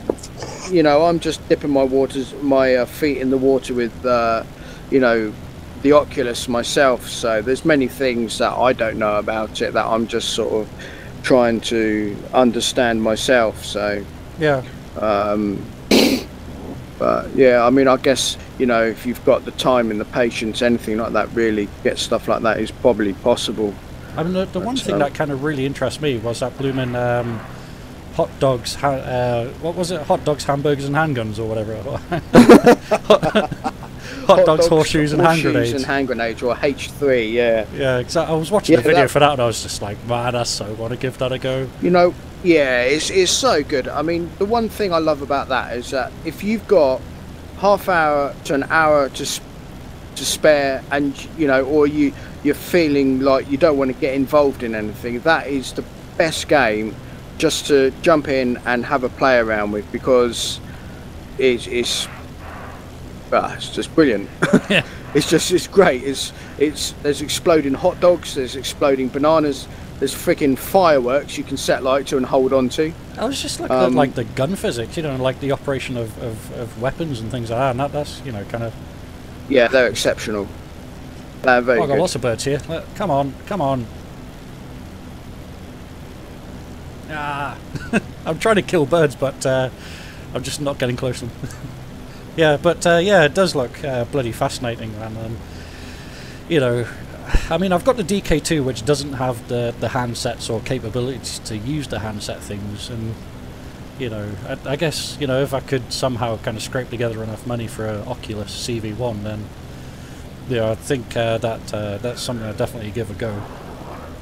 Well, it's at a good price at the moment, and the only reason why I went for the Oculus over the Vive was because of the price point, and that's the only thing that swayed it for me, because I read some reviews about what is better and what isn't. And the bottom line is, you know, I was completely new to VR, and it's going to be an experience to me anyway, whether it be, you know, with the Vive or the Oculus. It was going to be something fun. And you know, I'm not going to go out and buy the Vive to compare it against the Oculus. Yeah, well, so I wouldn't blame you you, buy to be fair. one, you put your exactly. You put your mind to, you set and commit to one thing, and then you just be happy with it. You know, I wasn't disappointed. I mean, there might be some advantages and disadvantages, but I'm never going to know. They're both the same sort of pixel resolution as well, aren't they, between the Oculus and the Vive? Yeah, I think so. I think the field of view, I think, could be slightly higher in the Oculus than the Vive, but I could be wrong. It could be the other way around. But I read a review saying that the Vive's got more eye space or something. You can kind of, you know, move the eyepieces further away. But, well, it might be for things like glasses and stuff, if you wear glasses. But in fact, one thing that I've done recently is I bought a thing called they're like, you know, you can get inserts, like foam inserts that go round, hug your eyes like you do like with goggles. Yeah, you know, like the foam that seals your. Well, that foam is nice, but it's not particularly comfortable, and it's not really particularly hygienic. You know, after using it and sweating, and yeah, it gets a bit nasty. You know, it just gets a bit manky. So I bought these thing called VR cover, and it's a thick rubber false leather sort of band, and it comes with literally like a cloth cover that you can put over, and you can take it off and wash. But the advantage of it gets just the a little bit closer to your eyes. I just spotted. Sorry, Russ. I just spotted something really cool. What's that, bud? There's like a command centre, like an artillery spotting place, with empty artillery gun points, and it's cratered like it's taken loads of artillery shell hits. Whether it's like an accurate kind of like World War II site or something like this, but there's like trenches and all sorts of stuff. It looks really cool. Was that over France? Yeah, yeah. What's my position at the moment? So I'm just west of Saint-Pierre-de-Mont, and there's like a it's like an old artillery battery point. That's really awesome. I just kind of spotted it flying by, and I was like, ooh. Yeah, that's cool. Sorry, Russ, I'm... Oh, no, that's right. I can't remember what I was saying now, really, but I was probably just waffling. I tend to do that a lot. I like your waffling.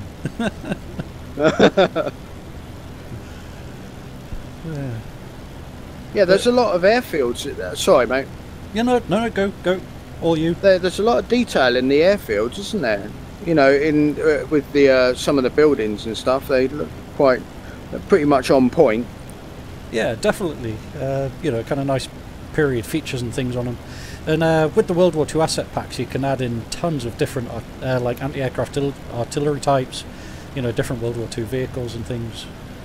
You know, I mean, it is a lot of money. Like we're talking on chat earlier. It's $30, isn't it? Like 20 odd quid. Yeah. You know, but yeah, it's 29 something, 29.99 or something like that, I think. Yeah. Which really is a lot of money for just a couple of AI units. Yeah, what I did was I had 9. In fact, I thought I was being clever, but the $9 I had in credit, I didn't put towards the map, because the map actually came with I think $9 bonus to spend on your next purchase. So I thought, right, well, I can have, you know, 18 odd quid in credit to put towards the asset pack. So I figured that if I buy the Normandy map and then bought the asset pack with both my credits, then obviously it'd make it more worthwhile. But my little plan failed because you can only use one lot of credit. Oh, really? You can't stack your credits? You can't stack it, no. God, so I ended up fucking yeah. And I wish I'd just spent the £9 on the, you know, on each piece then. Yeah. Rather than doing it that way, because I actually stuffed myself in the end. So. Because I lost all my credit. They're all timed out. I had like bloody $60 odd worth of credit. And then it all cause it times out if you don't use it over a certain amount of time. Yeah, it does. It's a bit cheeky. Yeah. But I guess it is in some respects, you know. But you have to spend it within a certain amount of time. Yeah, I had about 30 at one point and didn't realise how to really use it. And just on the chat here, there's a bit of chat going on the chat. Pocket Edition and Matty Spee have said it's Point du Hoc. It's the highest point between Utah Beach and the western Omaha Beach, and apparently it's a level in Call of Duty 2. So that's also where the Americans had to scale, wasn't it? Up the cliff face or something to capture the point. Possibly. Yeah, an interesting thing I watched the other day on that actually was the ropes they used, like mortar tubes to fire the ropes up onto the top of the cliff so they could get up. They were like rope ladders or something like that they were firing up. But the one thing, and it was a massive oversight that they didn't take into account, was the fact that the rope got wet. Okay, so it was like sliding down. It added so much weight to the actual rope that the charge that was used to actually fire the rope up onto the hilltop, was the cliff face, was actually not enough to actually get some of the ropes up. Wow, okay. So it was kind of a bit of a fail on that part of it, but they obviously managed to do it because you know, history says otherwise. But yeah, I thought that was quite interesting, you know. That's yeah, Rago79 on chat said in regards to the Rift and the Oculus, he says he has both at work. Lucky guy. He says the Rift has a wider field of view, much more comfortable to wear during long sessions. 5, a bit better picture and easier to wear if you have glasses. Much better room tracking. Okay, that's really good to know. So the Oculus is kind of maybe the better overall headset. Well, if I was to be completely fair, when I bought the Oculus, I had one thing in mind, or two things in mind, and that was flight simming and race simming. Which I wasn't really, yeah, and I wasn't really interested in the room stuff. It was more of a secondary thing for me, and it was only because the Oculus Ice Drop, you know, I got the extra sensor and the room and the controllers and stuff, and you know, that wasn't, you know, it was more of an afterthought for me, in that sense, buying it. But I've had a lot of fun with it. I really enjoy it, but for me it was about you know, flight simming and racing cars, and it does that very well. Got it. You know, and that's especially for sim racing. It's excellent. It's actually you know, not too bad at all when it comes to looking too far down the road. You don't really need to. I don't really find that affects me too much. Some people complain about it, but are you getting back into your iRacing career, right? Or yeah, I have actually. You know, I subscribed for another 3-month period, and I've been doing a bit of racing on that in the open wheel stuff, which actually is really, really good. In fact, the iRacing, out of all the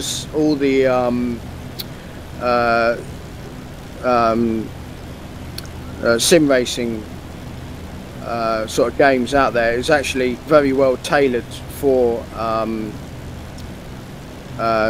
VR. Okay, that's good. Definitely. How's your definitely good for that? How's your licenses going at the moment and your safety rating? Nil, mate. I've not made much progress in that department at all. Right. I do find myself doing a lot of practicing.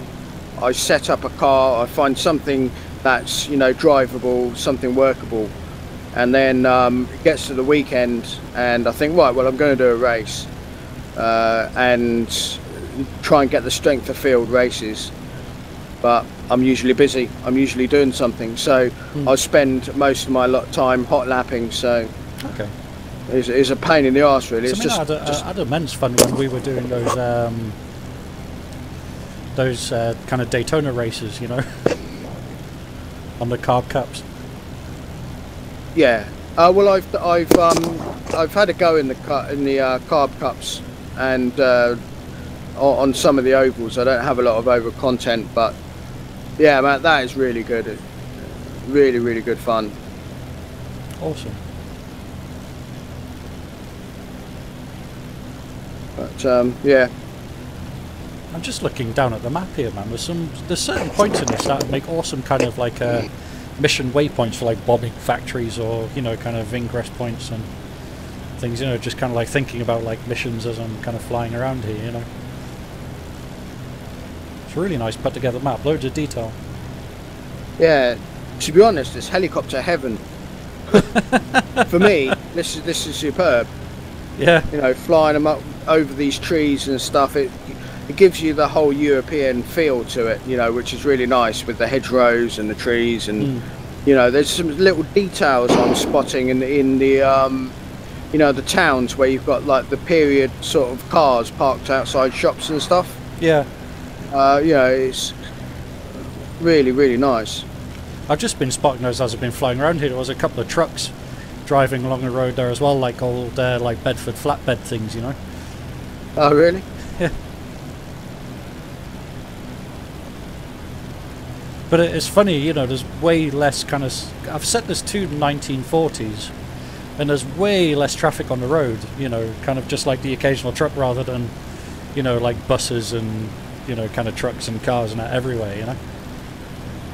Guess that's what it would really be like, I guess, wouldn't it? Not many, you know, more of a luxury, I guess, especially during the war period, I would have thought, more than anything, maybe. I don't know.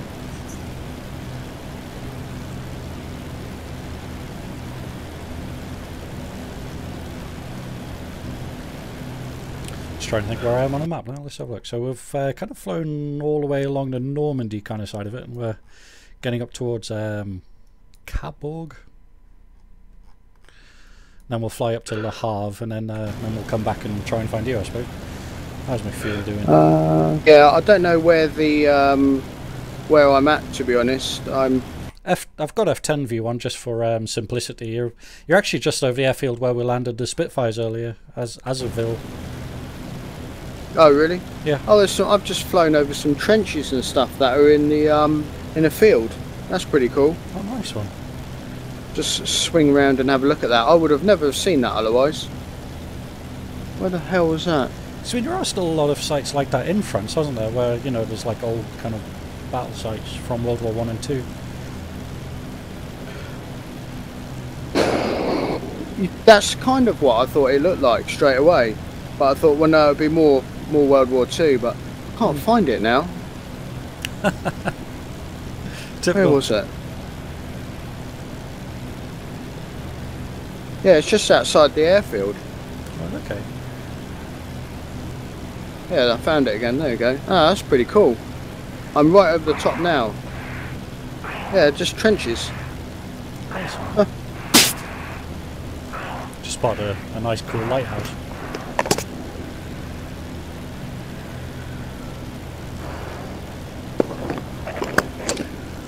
Right guys, I think I need to give this a bit of practice because I can't even get off the fucking ground. I'm going to go for tonight, but I'll catch you fellas tomorrow. No worries, buddy. What sort of issues are you having getting her off the ground? Well, no matter what rudder input I put, I seem to go around in circles.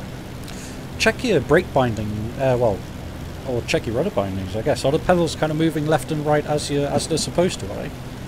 They are, and the rudder from external view is moving as it should, okay. But I didn't think about checking brake bindings. Well, it's just one brake. It's kind of differential braking like the MiG-21. So you press the brake lever and then pedal in the direction that you want to turn. Okay.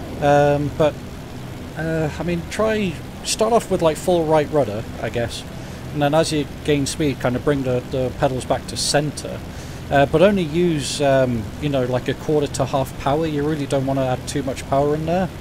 Yeah, no, I tried all of that, and just nothing I seemed to do made any difference. But I didn't check whether I got brakes bind to an axis or something like that by mistake. It's worth checking, because if you've got brakes on and you're pedalling slightly, then you're going to turn towards that direction. So it is worth checking. But you can tell the brake position because it's on the lever on the control stick. There's like a silver lever to the back of the control stick. So when the lever's over to the left, the brakes are off, and when it's over to the right, the brakes are on. Okay. Possibly the best thing for me to do first and foremost is get out of VR, and if I can get it set up, and then get in VR when it's all set up. Okay. Because trying to do stuff while you're in VR is difficult. I suppose you've got to see the keyboard and stuff. Yeah. I'm going to try that first. I'm going to persevere, guys. You carry on. I'm going to persevere with this. No worries, Hook. You have a great night, buddy. No, I'm going to come back. I'm going to give it a go. Oh, sweet. Cool. Yep, I'll be here. Just kind of flying along the coast of France at the moment, kind of spotting different towns and seeing if there's anything interesting that comes up. It's kind of what I'm doing at the moment, actually. I'm just flying along the coast and just checking out the water. The water looks amazing. Yeah. You know, you've got birds, seagulls and stuff. I was trying to ram them before, but I couldn't get them. They were just kind of like getting out the way just before I get there. You know that setting in the options that gives you the bird strike? Yeah, I wonder if that adds more birds. I'm not sure. But isn't that supposed to just be like a random number generator thing that occasionally you'll go, yeah, like an RNG thing for it, yeah, I think so. Maybe someone can correct me on the chat, but I do believe that's an RNG setting. You know, it's like this is your chance of having your engine fail on your own takeoff. Yeah, I personally don't tend to set any failures. I mean, unless I'm trying to, you know, do something specific. If it's mission related, then you've got more chance of being shot down than, you know, having to worry about why you've lost hydraulic pressure. And to be honest, I'd never fucking notice it until it was probably too late. Still got full rear tank there. Doing okay.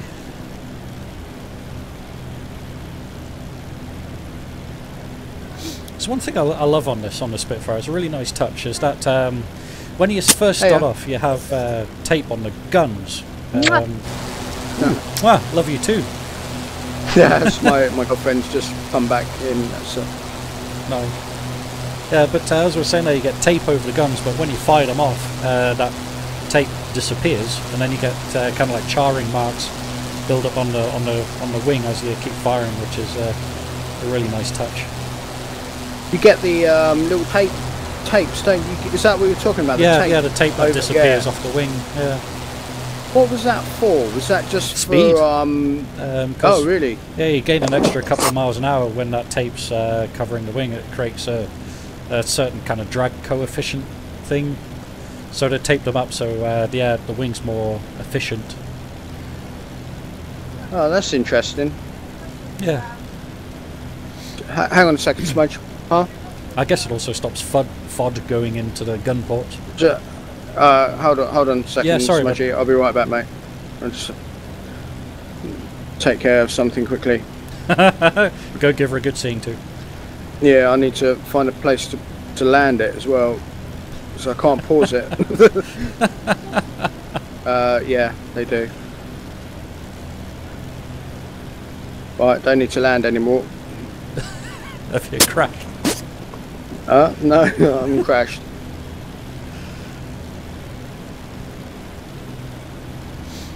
Right. This is a pretty big beach.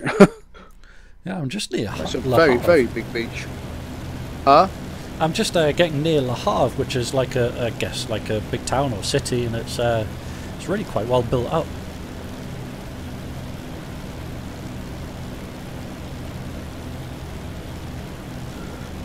Haven't seen any chateaus yet. Maybe the vineyards are more inland, you know.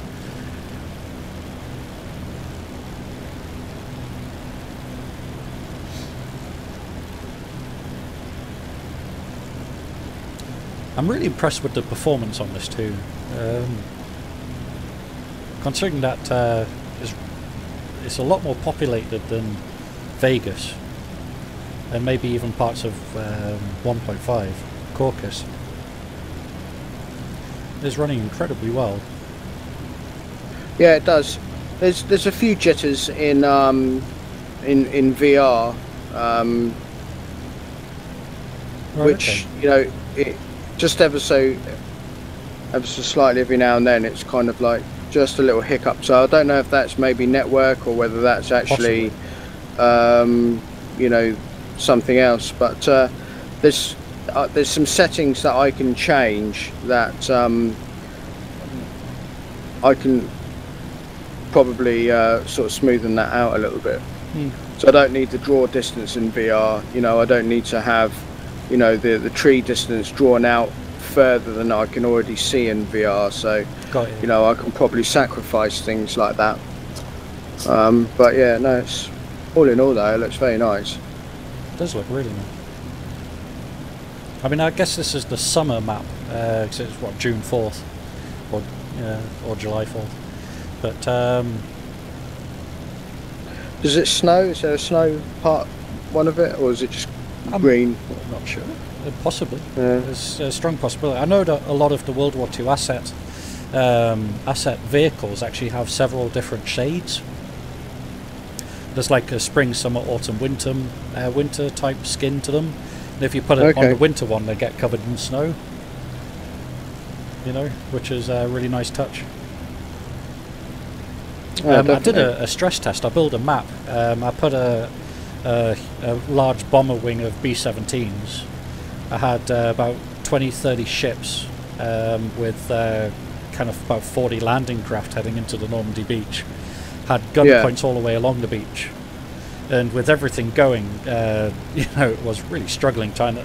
I've got like several hundred units as well. I'm really kind of stressing, you know, like what it could handle. Yeah, all in one go. Yeah. And I think I've got it to about that limit, about what it can do. But when the ships were engaging the naval guns and naval guns were engaging the ships, it was really, really starting to kind of chug along a lot.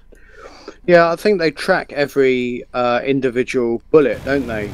Yeah, I think there's you a can way see that... them. You know, if you like slow down time, yeah, you can see the artillery shells and everything flying through the sky. Oh, really? Yeah. Proper I mean, scary kind of detail on some of it. Yeah, it all comes at a cost though, doesn't it, in certain things like that, really. I mean, although that's cool to have, it's, you know, and having the... I think sometimes, you know, you could probably not have that detail and not notice it, do you know what I mean? And, and have the extra performance. Yeah. But even so, I mean, I'm really impressed with what I'm seeing so far.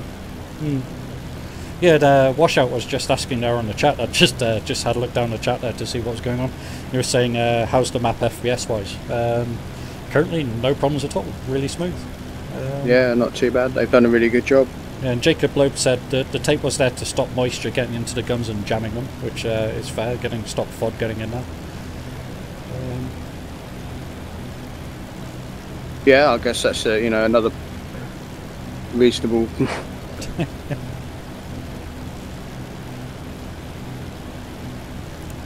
Gonna fly to Cannes next and have a look around Cannes, which is one of the biggest kind of cities, towns on the map. So we'll fly to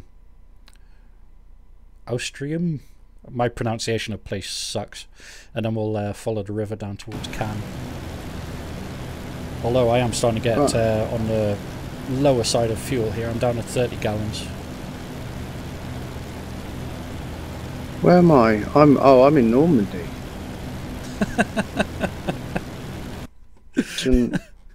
Right, okay. Are you heading back up towards... No, I've just landed at the moment. I'm just landed in some of these... backyard. Farmyard, yeah. Just to look at the map.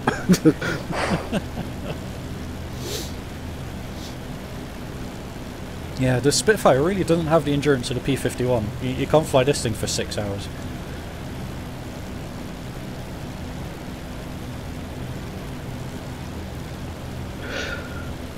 I think something that's quite interesting in using VR is if I go into the F10 map, I get the map in front of me. I get this really unnecessary MiG-29 in a hangar in rather nice detail. Right, yeah. Behind it, and I just, you know, although that's great for the menu, I don't need that. I just, you know, don't, just a black screen, you know, and with just the map in front of me, because, you know, something has to render that when I press F10. Yeah, you it's know, just using which doesn't need time to be rendered. Do you know what I mean? It's just. Is it an extra option? Is it something that you can configure out, or? Not looked at it, mate. So I'm sure there may well be an option for it, but it's also actually a little bit immersion breaking.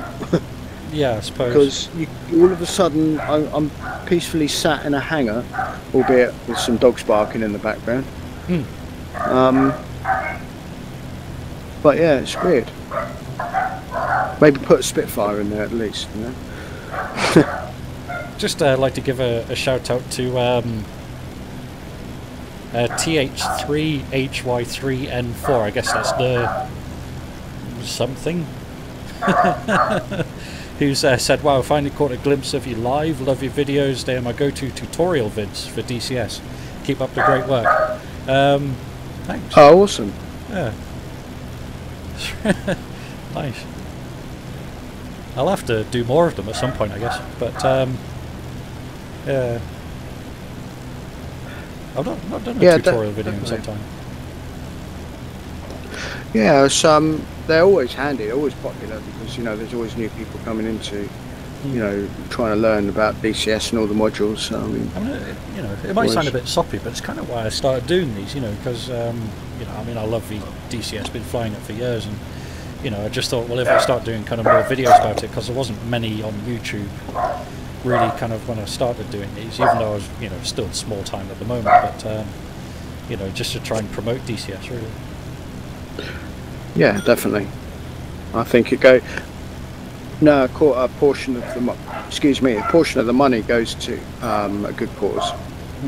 You know, the fighter collection and you know, the real warbirds they fly. I mean, it's I think that's, you know, if you're into aviation, then, you know, people will appreciate, you know, where some of that money goes. So.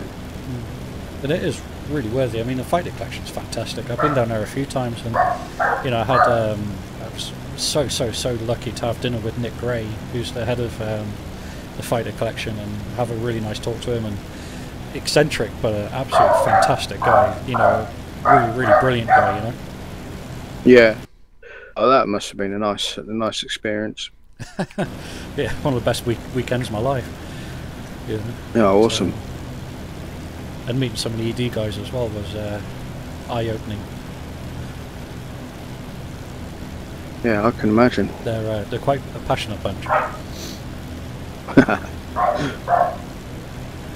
what we're doing on fuel here, I'm just kind of concerned about my fuel, because I'm down to 20 gallons now. So it is going down fairly steadily. So we'll fly to Cannes, and then I might land at Carpet. Carpet.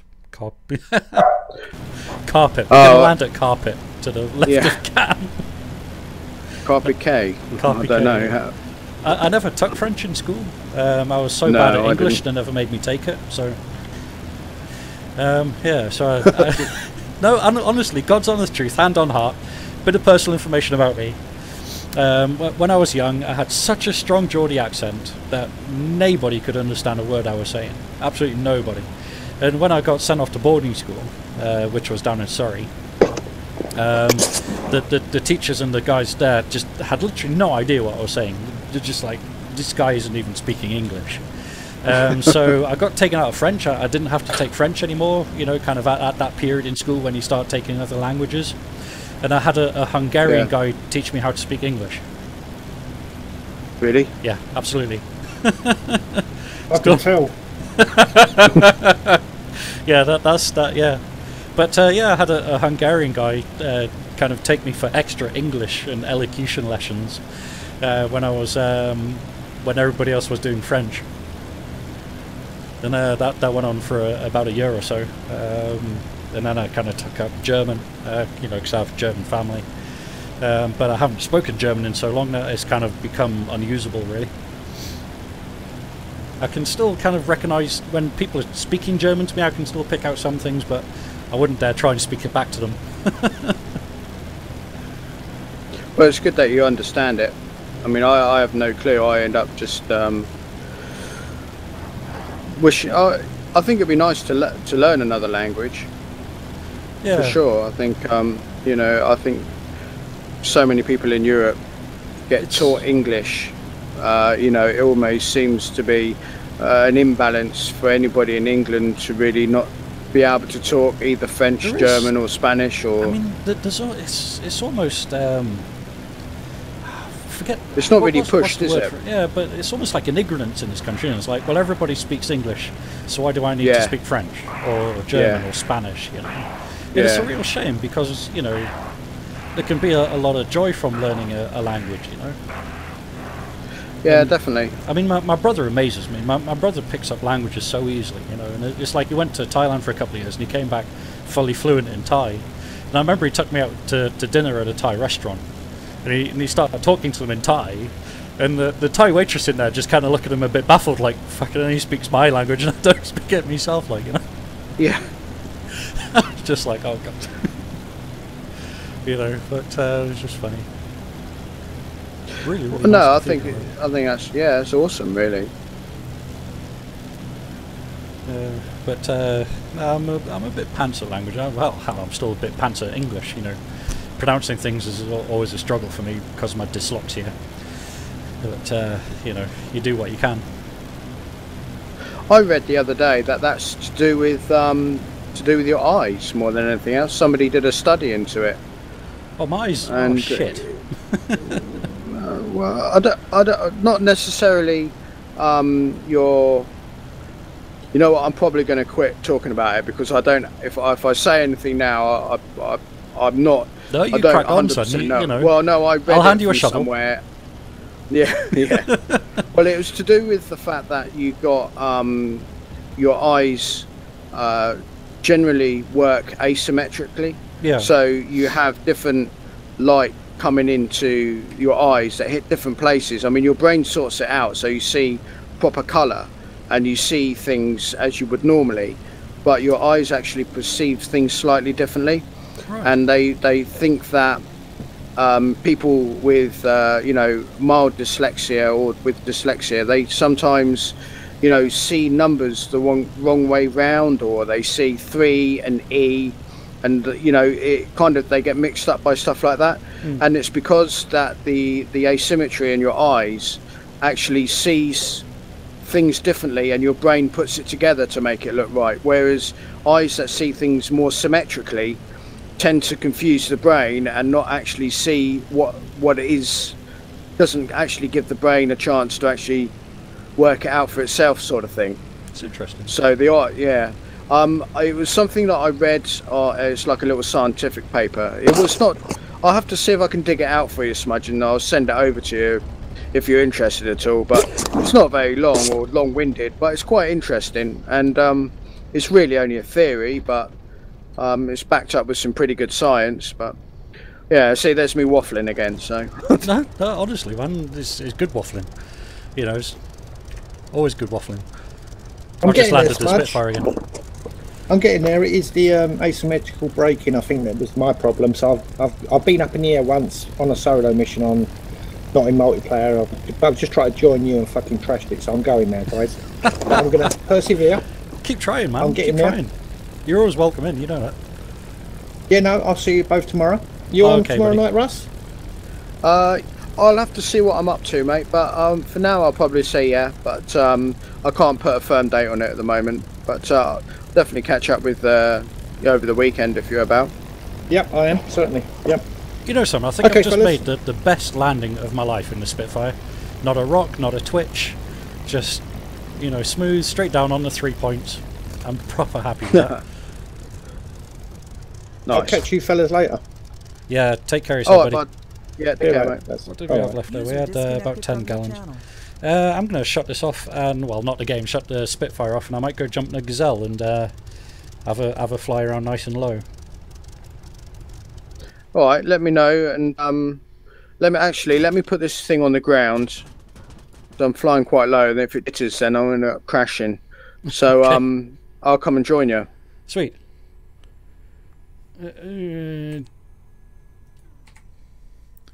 Cool. Just have a quick look at the Spitfire externally because it is.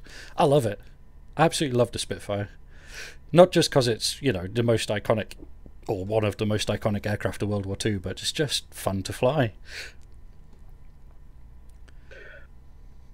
Yeah, it's they did a really good job of modelling it, I think. Now I think they did an awesome. I think in DCS it holds something personally to me because I got to see them kind of doing some of the development on it, and you know, kind of being involved in the testing on it as well. Was just you know, a brilliant experience. Just yeah, love it. Right, okay, let's select roll. Gazelle Azaville, isn't it? Yeah. We'll take an L. The L's the one with the rockets and the guns, isn't it? Sorry. Yeah. Yeah, Tech Gaming on the chat there's just said waffle away. It's good waffling. Yeah, I'm pretty good at doing that, so yeah. The washout said, now come on Smudge, are you a real Geordie or a Mackham twat? Well, I'm north of the Tyne, so yeah. I like to think I'm a real one. Chris is south of the Tyne. He's the sand dancer. Yeah,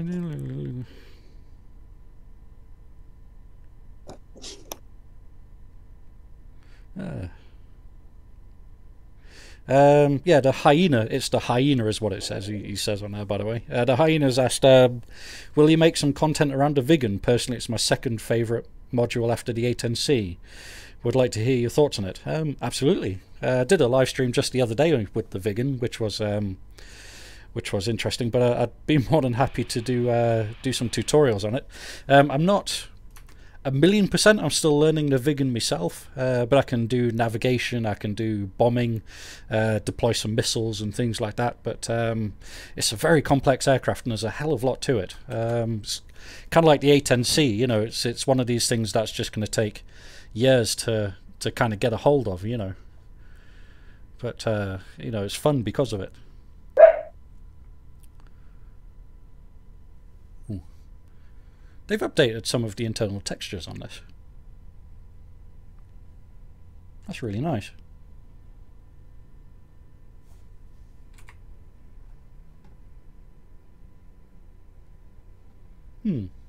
Let's just try that one again. It's the most stupid thing, Russ. I was just looking up at the ceiling, right? And there's like a like the plastic thing that, you know, like you get on like cheap Vauxhalls and things. Like the plastic like the ruffle white effect. Plastic thing. Yeah. That you have like across the dash. I just noticed I got that on the ceiling of this thing now. I never noticed it like that before. Oh, I know what you mean. Yeah, it's sort of like soundproofing, sort of foamy, crazy stuff. Never noticed that before. Right, fuel pump switch. So we go on with that, and then we'll set that on to 20 seconds. Take the rotor brake off. I've still got a sound playing whilst I'm sat in the cockpit, and the sound of the engines spinning, but nothing's actually strange spinning. Yeah. Now, one thing I don't know if I've actually set my controls for this. I might need to quickly kind of check me bindings on this once I've got it started.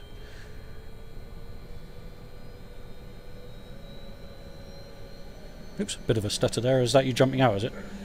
Yeah, I'm now in a 51 with the sounds of a Gazelle. Oh, so maybe time to jump out and come back in, is it? Or? Yeah, I think I'm going to do that quickly, mate, actually. Cool. So before you take off, I'm just going to quit out, and then I'll be right back. Yeah, no bother. Actually, it gives me a chance to just do some settings quickly.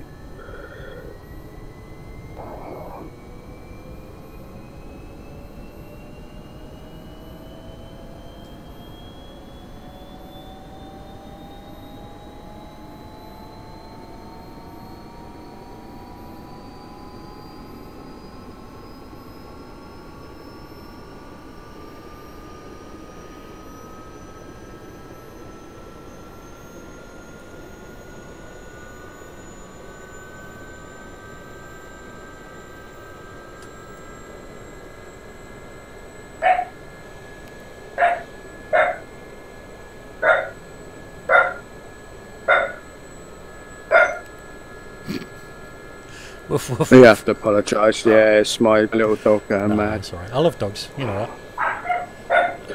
Yeah, I love dogs too. It's a bit like Battersea Dogs Home here at the moment because we're looking after some friends of ours' dogs, and all they want to do is play and run around and terrorise the place. Bless them. Yeah. Yeah, it's all good though.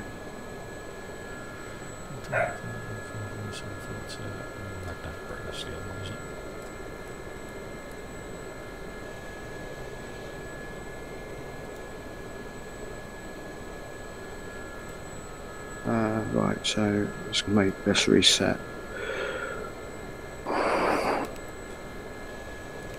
Just gonna, while that's warming up, just go out and quickly check my control bindings. Right, so that's trimmer, that's fine. Let's trim those up, nose down. That's left, that's right. Rockets, fight. Rockets, guns. No, that's not right. That should be for the that's all I have at all.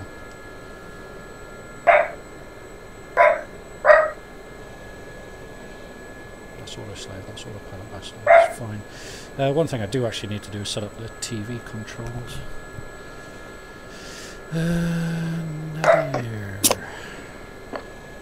That's the navigation thing, don't need that. Okay, I'm just joining back in now, Smudge. There might be just a little hiccup. Yeah, no bother. I might actually leave those for now. I don't need those. I've got the trim buttons and things like that set up, which is what I need.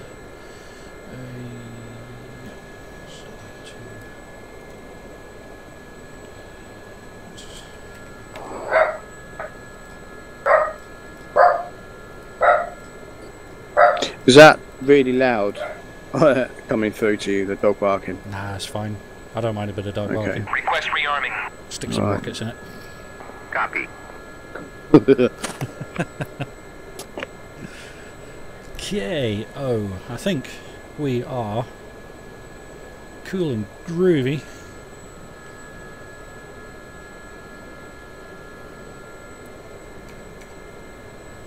So Chris did a really nice, seen those photos and pictures in Slack that Chris has done of... Oh, the Viggen skins. Yeah. Yeah, really nice. Yeah, he's done a few of them good. now, man. He's doing really well with them. I know, super impressed with that. Complete. Just reading the chat again here. There's quite a few posts going on there. It's quite active. I like it. Tech Gaming said he's off to sleep. Good night. Yeah, good night, Tech. Yeah, take it easy, Tech. Washout said he used to work with two Geordies, one from Newcastle, one from Sunderland. They were the best mates, but just trashed each other all day, every day. Yep, that sounds about right. The Hyenas said, yeah, I like the weird analog complexity of the Viggen compared to the more modern ones in the 8NC. Had to cheat and look up tutorials from different YouTubers. He felt bad. Yeah, well, I've been using what's his name? The guy that does the quick manual things, Chucky's manual or whatever it is, isn't it? Oh, they're really good. They're brilliant. They are. Yeah. If you go to the DCS forums and look up Chuck's manuals or Chucky's manuals, they're absolutely fantastic, quick reference things for the aircraft. He's done an amazing job with them. Also, there's a guy I like on YouTube, and he often kind of sends me messages called Crash Laobi. I think it's something like that. That does 1 minute DCS. And he does like 1 minute videos, which are actually really quite funny. But if you want just really quick snippets on how to do certain things on aircraft, check out his channel. He does a really kind of good DCS 1 minute or 1 minute tutorials on DCS, which are worth watching. Tech Games just said was just reading about an explosion at a cheese factory in France. Apparently there was nothing left but brie. Oh my god, that's awful. Yeah, that's terrible.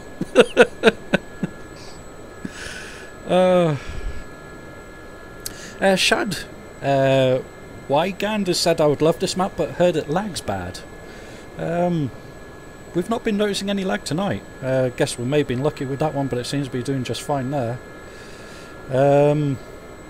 Saying that though, I mean, as I was saying to Ross earlier, I've been kind of like stress testing how many units I can put down, and I've got a couple of hundred units kind of firing and B-17s flying around in formation, and that is having quite an impact on it. I guess if that starts getting transmitted across a network, then I think that might be probably where, you know, we might come into issues. Yeah, but I think the smart. Sorry, go on. No, I was just saying, Shad's on there asking if I'm using Track IR. Yeah, I am. Although you're using Oculus, aren't you? So. Yeah. Yeah, I'm using a VR at the moment. I'm airborne and I'm scared.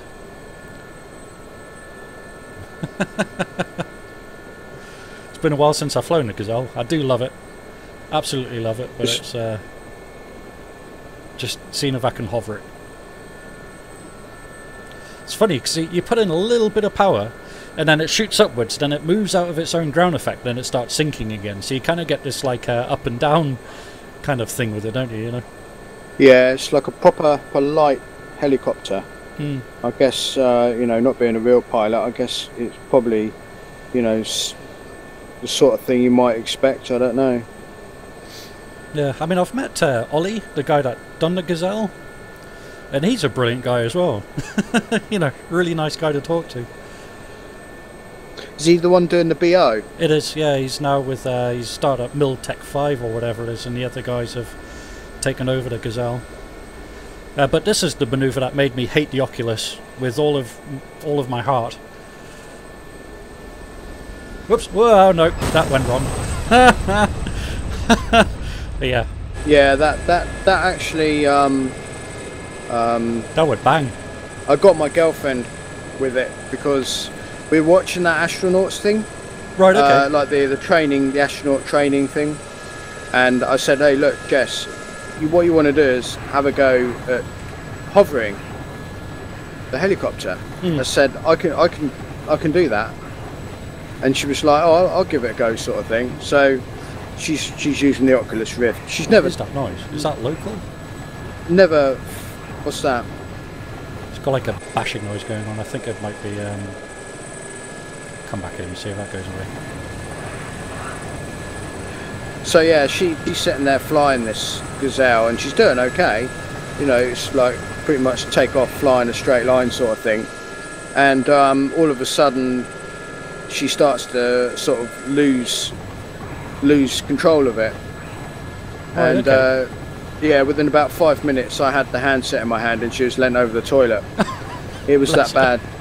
Yeah, she suffers really bad from motion sickness, and of course probably flying a helicopter is probably not the best introduction to a VR experience. Well, I mean, I was doing okay with it as I was because I was flying around Vegas and I was doing okay flying straight and level, but then I started doing some manoeuvres better than what I just did there.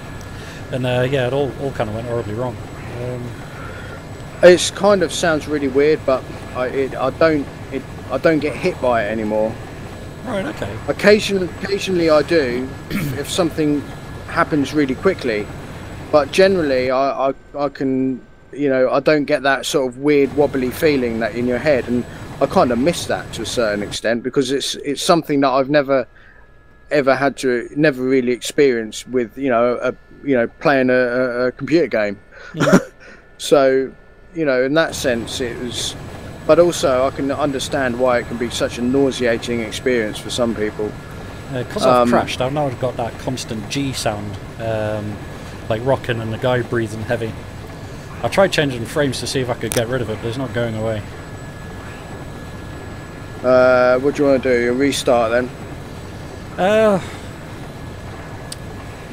Well, that's up to you if you're up for that. I think it's the only way I'm going to get... Ooh, nice landing, kind of. Yeah, it's the only way I'm going to get rid of this bloody G sound, isn't it? Yeah, okay, let me back out then, and then you can re-up the server. Yeah. It's really annoying when it happens, but sometimes when you crash, it just...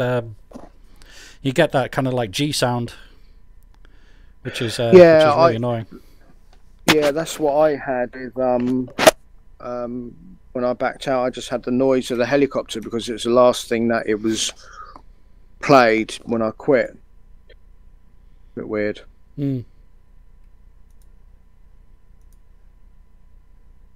chance to tweak a few things. What do you leave your terrain object shadows on? Flat or default? Or I think let me actually check. I'm default at the moment, actually. yeah. I mean, I think you can move them to flat for some better better FPS. Maybe, I'm not sure. I don't know what it is. So it would be nice if there's a little pop-up tool that explained what the options were when you hovered over them. That would be a nice little thing. Yeah. Just give me 2 seconds. Yeah.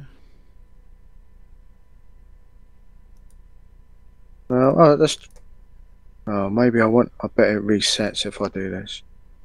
Put it to flat anyway, and let's see what happens. Only one way to find out. Can't imagine it being a. Oh no, it isn't. Oh, it's just, is it server back up much, or are you just sorting that now? I was just putting an image over while I do that sort of stuff. So okay.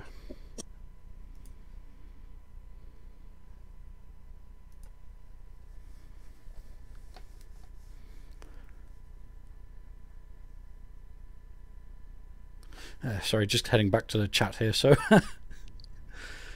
also got a vibe from some of your videos that you were professionally involved with flying in some way. Never heard it explicitly stated, so I might have just misunderstood.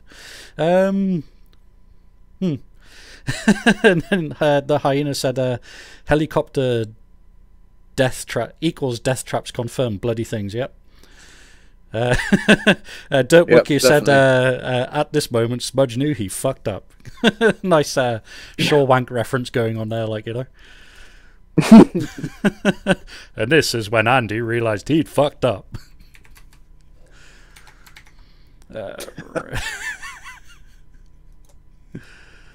Oh, man, yep.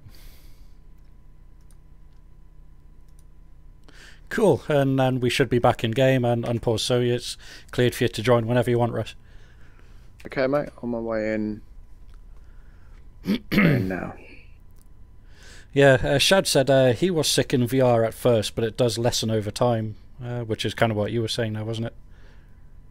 Yeah, pretty much. I think I've got used to it now. In fact, the only time it really gets me is if something on the screen kind of tilts in a way that I'm not expecting it to. And I'll tell you, the one thing that always gets me without fail is if I'm doing a bit of sim racing and I hit the brakes, and just at the last minute when the car stops in the pits, you expect that forward motion that you get if you're driving a real car, like you get the jerk. Yeah, and you don't get it, and you kind of brace yourself for it, and you don't realise you're doing it, and nothing happens, and that always makes me feel a bit ooh. That's funny, though, isn't it? How something like that can catch you out. Yeah.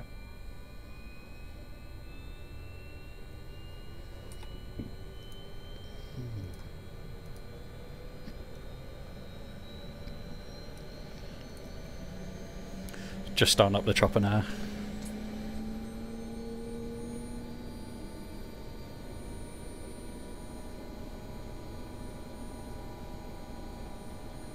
Like a little shudder in a cockpit. I'm not sure if that's me or if that's actually the helicopter that's shuddering a bit.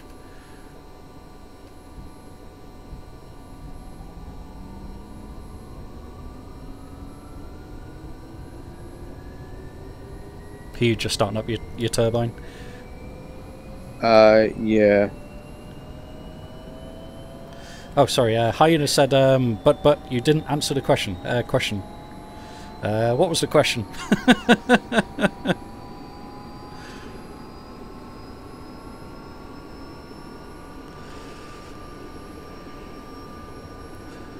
It's just sometimes I like to do things that I'm not supposed to do in these things, and it all goes horribly wrong.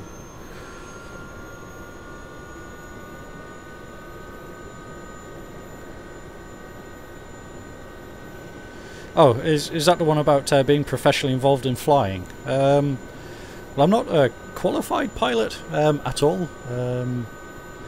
I've spent kind of, what, donkey's years, I'd say. Is that donkey's life? Donkey's years, is that fair? Flying flight sims. So yeah, I mean, I started with Lock, well, kind of before Lock, and really. I suppose the first flight sim I flew was Chuck Yeager's Air Combat. Was that one of the Jane's series? Might have been. Because I think the first flight sim that I had was well, a proper flight sim on PC. You know, that had any decent graphics, was Jane's Air Combat. Right. Okay. And that was all World War II stuff, which is pretty cool. And I had like Red Baron, which was a proper old one. Oh yeah. You know, Chuck Yeager's Air Combat. I had Top Gun on Atari 2600. You know, but I think the first like proper PC, like high-level flight sim I flew was Flight Unlimited. Oh yeah, do you know, we were having a conversation about this a while back, weren't we? Yeah, I think when we were flying the Hunter a little while ago, we were talking about that. That's right, yeah. Yeah, Flight Unlimited, I remember that. It was based around Seattle, wasn't it? That's right, yeah. Yeah. Flying pits and extra 300s and things like that, you know. Yeah, that's Request it. rearming. Copy. But yeah, I mean, I started seriously getting into flight simming when LockCon came out. And then that's when I joined the 504. You know, and kind of never really looked back since. You know, kind of always been into DCS. Right? Well, my first online experience with flight simming was with a group called the Stray Dogs. They were a squadron that's actually still around now, that flies Falcon BMS now. Right, okay. But that was because you were into Falcon BMS for a while, weren't you? Yeah, I was, and I think that was really because that's where I got introduced to like online flying with these guys, and I'm talking like dial up, you know, ADSL, before like a proper internet connection as it is now. And yeah, they're a good bunch of guys, really.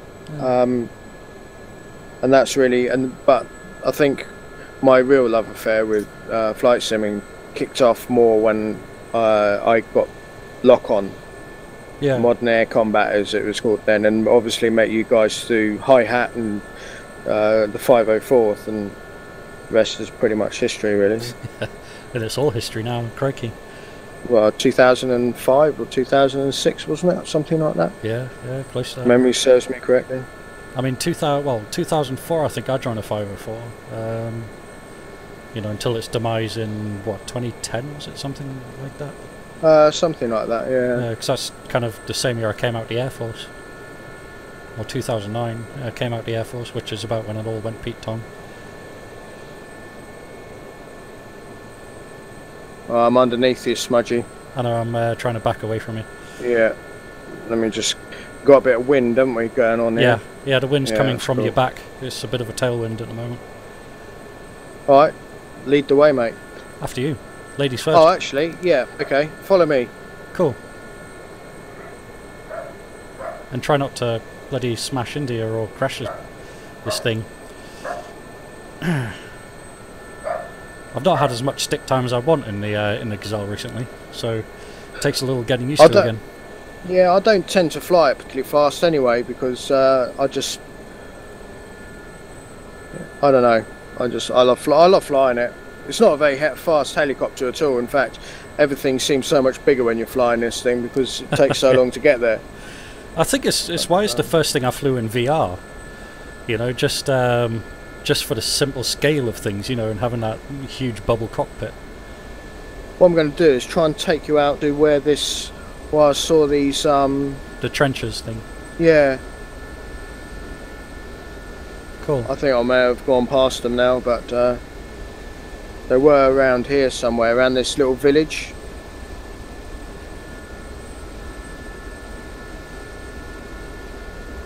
Yeah, the hyenas, that's what I do professionally at the moment. Actually kind of work in tech support for a mobile company. So kind of customer support and tech support online. Yeah, I mean, previously I did spend 10 years in the Air Force, which kind of also ignited my passion for planes and all things aviation. But again, that's something I've kind of had since I was a kid.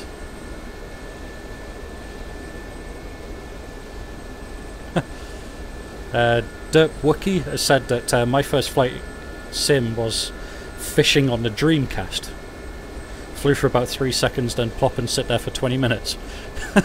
I actually had bass fishing on the Dreamcast as well. I think I've actually still got it along with the rod. I had a very strange game for my Mega Drive years ago called 688 Attack Sub. And I remember that. Bizarre, yeah, it was a you very had like bizarre a cooler game. or something, didn't you? Yeah, that's right. It's a very strange game to have on a console because it's quite technical in certain aspects, and it's not the sort of thing that you'd normally have on it. But that was I enjoyed that. That was good fun. One of those. It's just a bit of information there for you, I guess. But like you know. it. So yeah, note to self: mind these trees. Some seem to be a little taller than others. Have you noticed that? Yeah, there's like the odd coniferous or whatever it is that just kind of pokes out just to catch you out. Yeah. Yeah. And it's early in the morning now as well, so it's actually darker than what it was when we're flying slightly earlier. Yeah, these little towns are amazing. Like you look down and you can see like little details with tractors and stuff like that. Oh, let's go up a bit here. As I'm talking, these trees are going to catch me out. Oh, actually, look, follow this little street along here.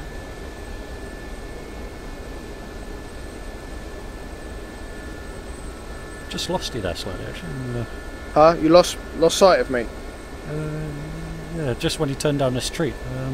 I got you. Still heading. Yeah, I'm still heading in the straight line, mate.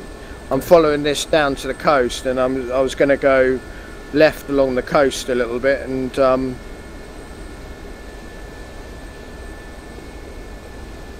yeah, just retrimming for a bit more speed at the moment.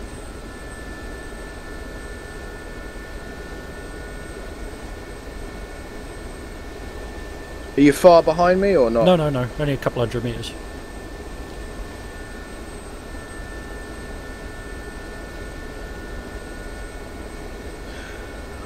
I've got this really annoying audio glitch in my headset at the moment, and it's just like continuous ticking, like feedback, like crackling.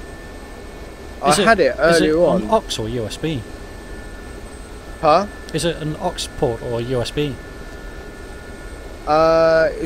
It's through USB because I'm using my Oculus, so it's coming through. Oh, is it the Oculus headset or something? Yeah, it's all in the Oculus. Yeah, but I have it on my normal headset as well, like my normal Steel series. Whatchamacallit? Oh, I can't remember what they're called now. My normal headphones, my over-ear headphones, I get them in that as well. So is that like a sound driver or? Yeah, well, there's a fucking Windows update that came out fairly recently. I think it's probably bugged something. Yeah, so typical fucking Microsoft. Yeah, so just something else to fix. The joys of PC gaming, I guess. Yeah, never a dull day. No.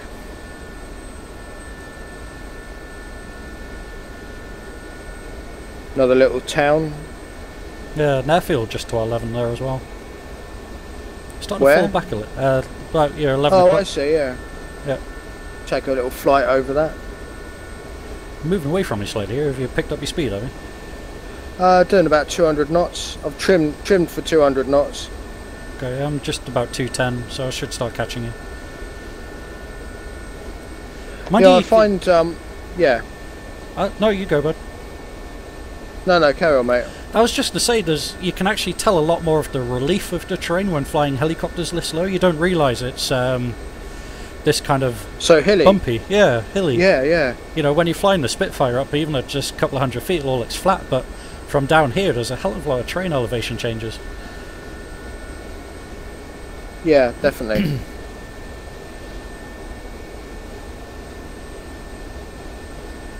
Oh, it stopped. The audio stopped.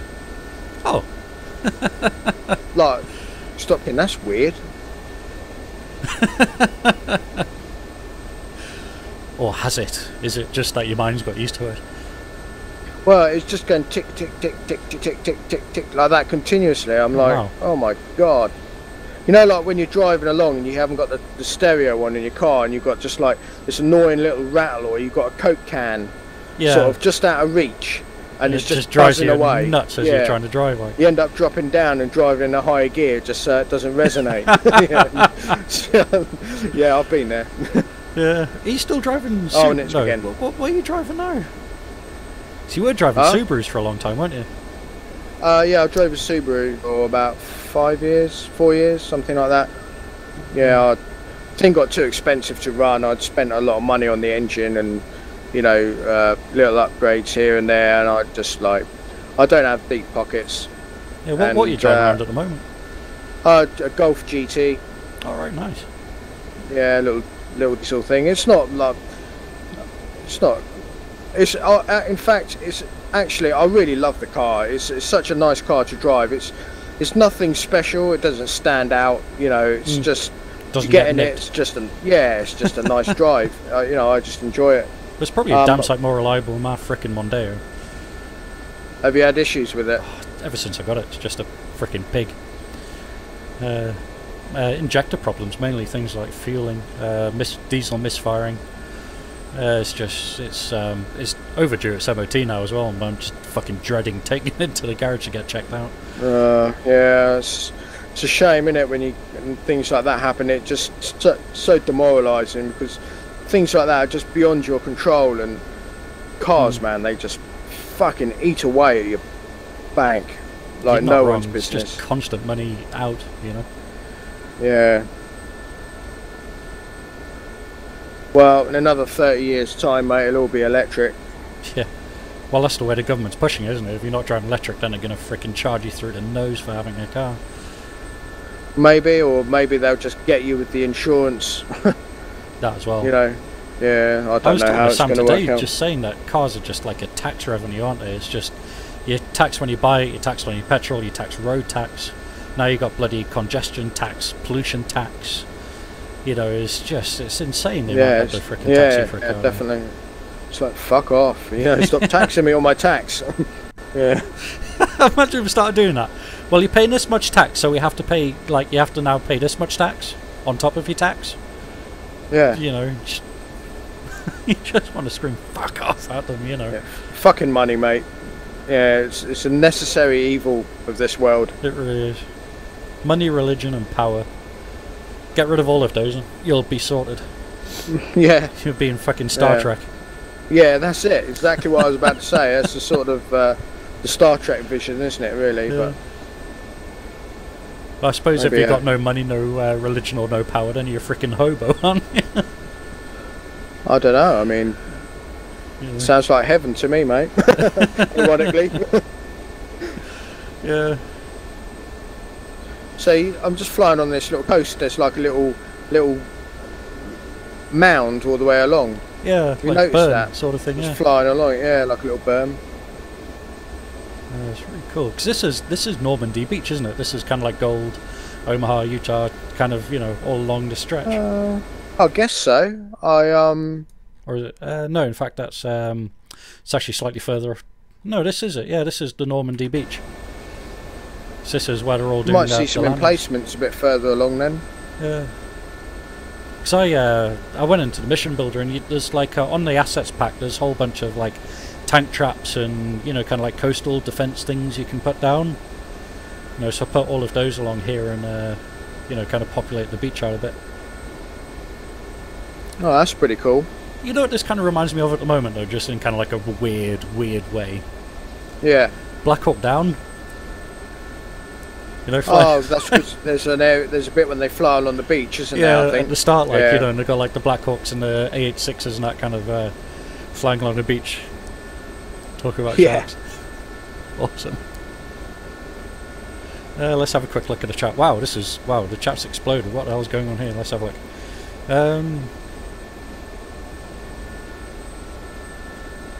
Okay, someone's trying to plug his own GTA channel on my channel. That's nice.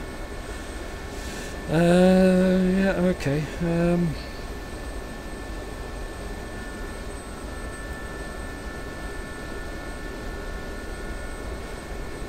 Yeah, the Highness said, wait, you were in the Air Force, yet you said you weren't involved with flying professionally at some point. Well, I was in the Air Force, but I wasn't a throttle jockey or a pilot or anything like that. Kind of worked in supply and logistics, so it was kind of like Tesco for planes. Just kind of supplying parts for people to fix planes. That was kind of my role in the Air Force.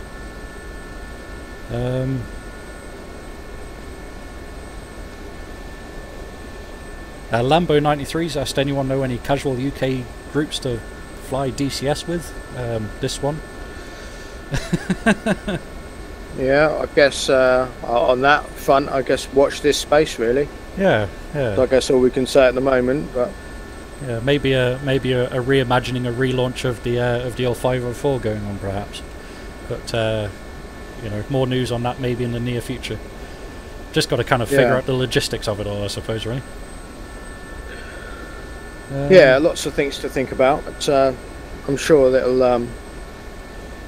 There's actually a few people on the chat there asking if they can join. Would you accept a crazy Yorkshireman who is good at flying? We could do a fly-in at some point. Yeah, well, I've been thinking about doing that for a while. Maybe kind of opening up the TeamSpeak for a night and seeing if we can host some sort of public server. And you know, the only problem is I always get afraid of opening up TeamSpeak because you never know. You always get those random people that come in and just start shouting abuse and then they bugger off again, don't they? Well, we can. There's always ways around that. There's things we can do that we can, you know, work against. You know, those people that are looking just to spoil the fun of others.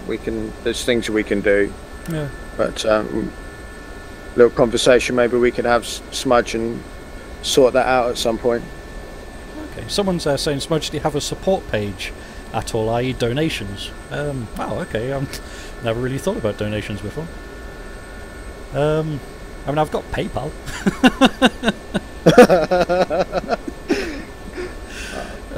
Maybe look at setting up a Patreon site, Smudge, in the future. Maybe might be the way forwards. You know, I've never really kind of thought about donation to support channels and things like that. I know there's people on Twitch do it all the time, don't they? You know, they're just like, watch my channel and give me money. But I have to say, I mean, I've never really kind of done this for the money, you know, I just do it because I enjoy it and I like DCS. Yeah, it's fun, isn't it? Yeah. Did you see that over to the left, that massive sort of warehouse and stuff? The factory thing, yeah. Yeah. I see that. It always reminds me of the factory level out of Red Orchestra 2, you know, where you had the... yeah. I love Red Orchestra. I haven't played that in ages. I know, right? It's a brilliant little game. Yeah, lots of fun. We spent a few hours doing that, didn't we? You know what I was thinking about the other day? I think, I don't know if I mentioned it, but Joint Ops. You know, when we used to play Joint Ops together. Oh, Nova Logic. Nova Logics, yeah, Joint Ops. Was it Nova Logic? Delta Force, yeah. I found I plugged in one of my old hard drives to like check some photos that were on it. And I found an old picture of you posing with hi-hat in game in like a funny pose. Oh, you'll have to send that my way. Have a proper giggle at that. Yeah, I found a few old 504 screenshots and things. So I was looking for the 504 emblem to send Chris for him doing the new emblem. You know. But yeah, I found some pretty funny screenshots and things in there from old games back in the day. Oh, that's superb. Yeah, you'll have to send them to me, Smudge. I'll be all over having a look at those. Yeah, will do. I don't know where we are. This is a huge beach. Oh yeah. I think we're getting up to the north, which was the British landing zones, wasn't it, during Normandy? But it's funny, wasn't it? Because I mean, during D-Day and that, you know, there was a whole. Obviously, you know, it was like massively kind of engaged for everybody involved, but there were certain landing parties that had very little resistance at all, and then you had things like Omaha, wasn't it, that got absolutely messed up. Yeah. Well, something actually I read, well, I actually watched again the other day. Full of useless little snippets of information, but there was, you know, the parachute, what do they call them? The paras that went in before the D-Day landings airborne. to try and do their crazy stuff behind the lines. Yeah. Well, Rommel took a lot of the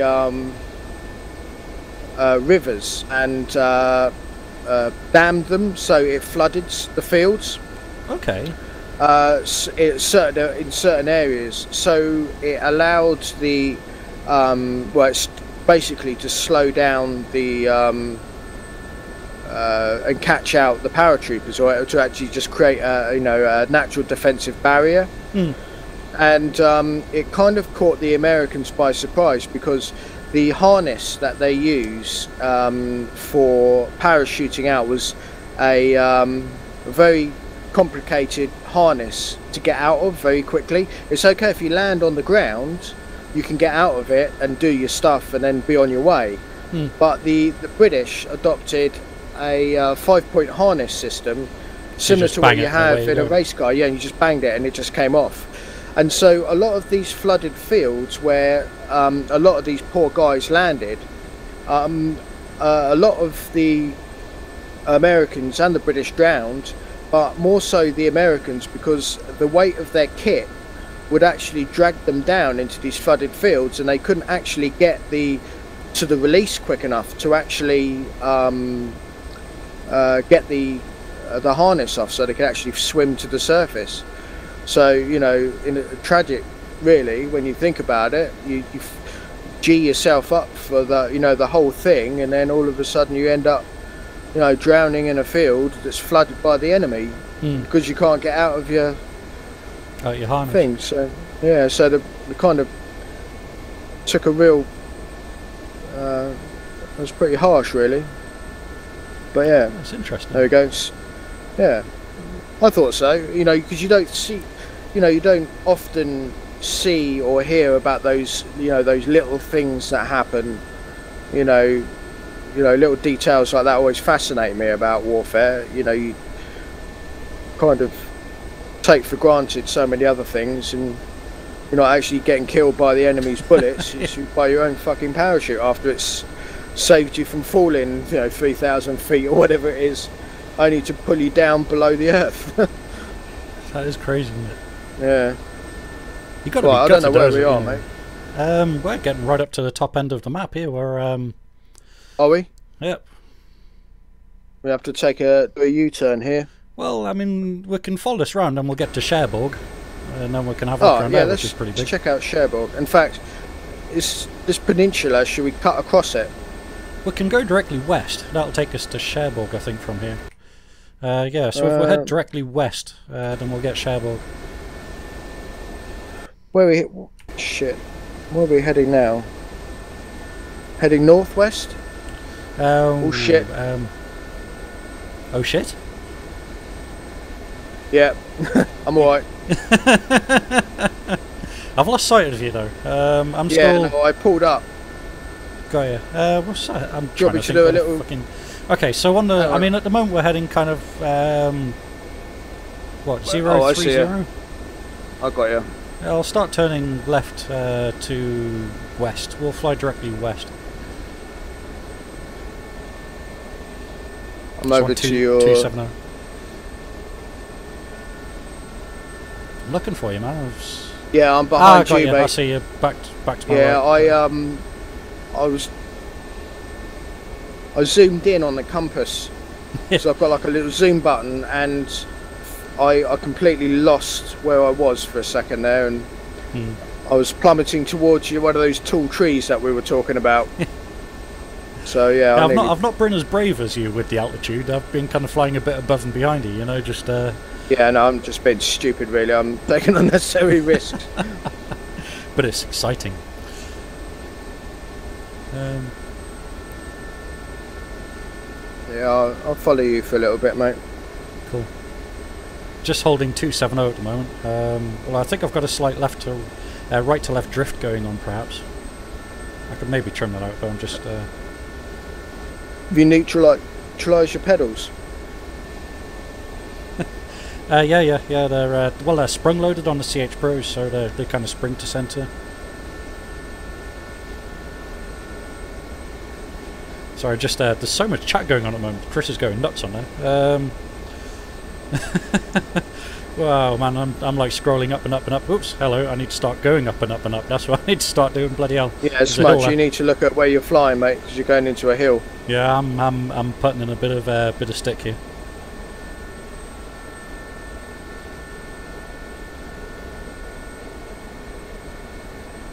Start trimming the forward again. In fact, where are we? Okay, yeah, so we've got I think we're flying a bit left of 270 actually. Let's turn slightly north.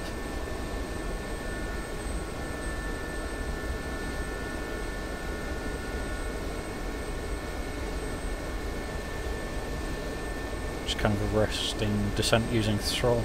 I'm kind of trying to keep the stick steady, and then just kind of like using the throttle for kind of climb and descent.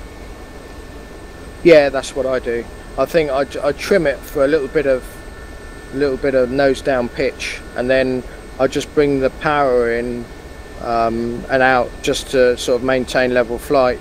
It does vary your speed a little bit, but if you haven't got too much nose down, then it doesn't make too much of an effect. It's actually quite a well-behaved plane to fly, isn't it? Mm. I like it, you know, with the autopilot on that, it just does it all itself, doesn't it? You know, the auto stability control things. The augmentation, yeah, it's good.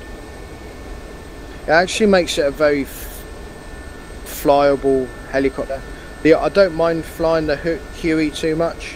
I love the but I think from this, I think the KA-50 is probably my next favourite, and then the Huey, and then the MI8. I find those to be quite sensitive, really, and in some respects unnecessarily difficult. Yeah. But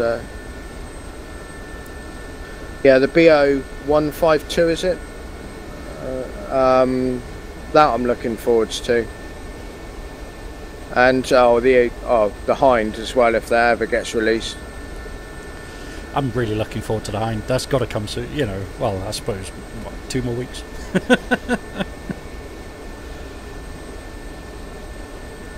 God, there's nothing round here apart from bloody fields, is there? We've got an airport to our or airfield, I suppose, to our 1 o'clock, and then Cherbourg's kind of just off the nose, slightly to the right a bit. But yeah, this is deep countryside.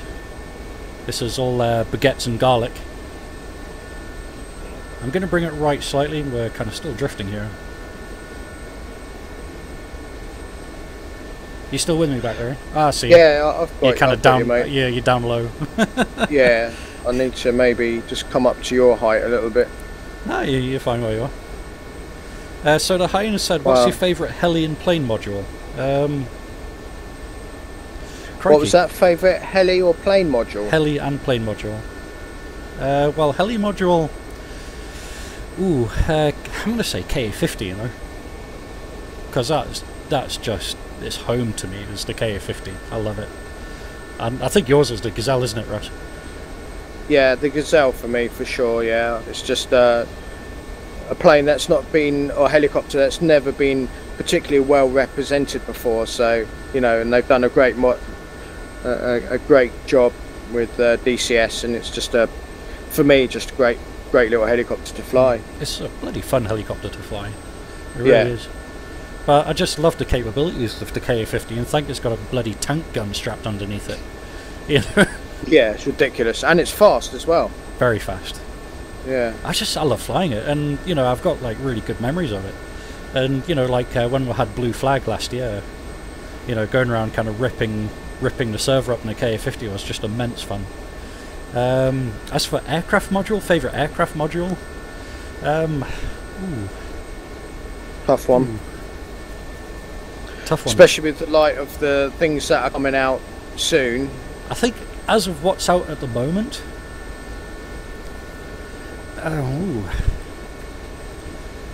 bit controversial, man, but I might even go as far as saying the Viggen currently. You know? Nothing controversial about that, mate. It's a really fun aircraft to fly. You know, it's got that kind of, it's got complexity to it. It's got simplicity to it. It's kind of not too modern, not too old. You know, it's steam driven. but again, you know, it's got kind of advanced type of systems to it, you know, and it's an attack aircraft, you know. It's analog, isn't it? Yeah. You know, I just love everything about it, really. It's just a fantastic bloody aircraft to fly. Over your right shoulder, Smudge.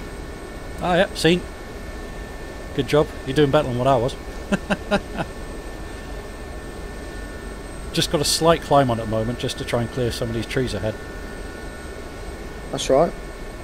Yeah, but I mean, even things like the Mil 8 is a lot of fun. And that thing is an absolute gunship. You don't think about it being it, you know, but you know, the Mil 8 can be a hell of a good gunship as well if you know what you're doing with it. Yeah, I need to explore that module a little bit more. You know, it's typically quirky because, you know, it being Russian. Yeah. You know, there's like twice as many buttons as there should be. There's 3 people instead of 2 people, you know, and it's just like... Yeah, you're absolutely right with that, man. Absolutely spot on. But yeah, it does...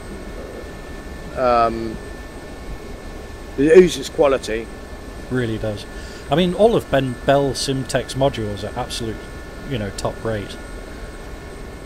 You know, I guess that's why they're partnered so well with Eagle, you know.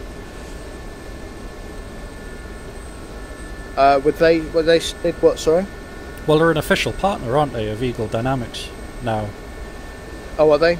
Yeah, have been for some time. I think. Yeah, but Bell Simtech, they're, you know, foot in the door. Yeah, they do. It's they're really quality stuff. Yeah, the Heiner said we have the same taste. I just got a warm feeling inside, and it's not just the vodka. Yeah, but you know, kind of 60s, 70s aircraft, I think, you know, is, you know, kind of the future of DCS, really, isn't it? We've got the F-14, you know, coming, F-4's coming. You know, Razbam have done a A6 Intruder for another flight sim, and they've done the Harrier as well, which is coming from them. So, you know, there's lots of things there which could be coming soon. And of course, you know, the future of the World War II stuff with did they announce the P-47, or am I just imagining that? Yeah, I can't remember who it was that was who were gonna. Was they the guys that were building the Hawk? No, the P-47s I think is being done by ED. So oh, is it really? Yeah. Oh, okay. Thing is, though, I've got to be really careful what I say, because I have signed an NDA with ED, and I don't know which modules they've said they're going to release and which ones they haven't. I know, I've already heard of this. I mean, I've heard of you know, all sorts of stuff like that. So you're not disclosing anything as far as I'm aware. I just got to be really careful, because I don't want to get bent over by them. So, you know, when people start talking about modules, I've kind of like scared them back in my mind, thinking, well, has that one been said or not? You know, this is like a little area we could be around in, Smudge. To be honest, what, splash around in? We could do yeah, try doing some landings. Yeah, find a rooftop. Yeah, we'll spot a rooftop and see if we can land on it. Oh, crikey. The only problem is, the French seem to really like pointy rooftops. Yeah, they do, don't they? Even the oil drums have got pointed roofs. What's with that? I know, right? Bloody hell. Well, the only thing that's got a flat thing at the top at the moment is that chimney stack. Oh, God. I wouldn't even attempt that, man. You can tell which way the wind's blowing, which is handy. Oh, yes, you can. Are you really going to try and land on that? You bloody coconuts, you know that, right?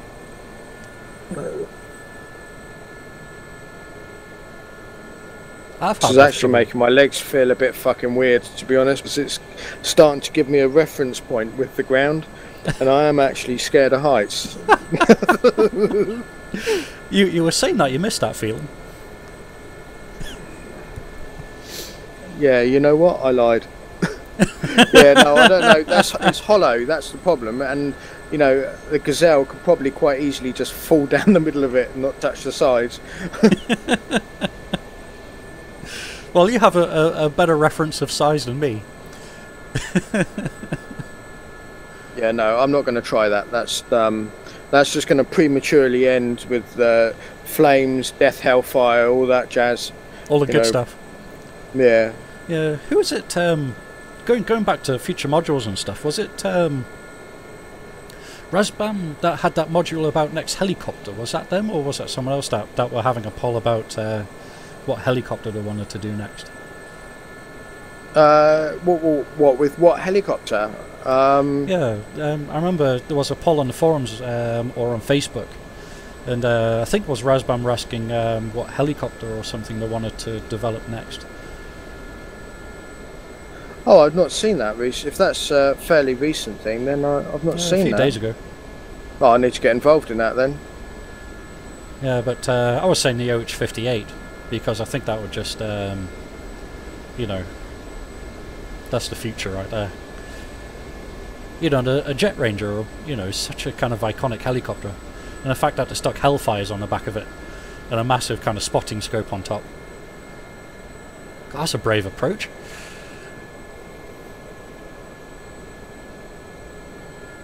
It's got a little knob on the top. I've got to land on it. It's a nipple. Ooh, hello, hello, hello, hello. Oh.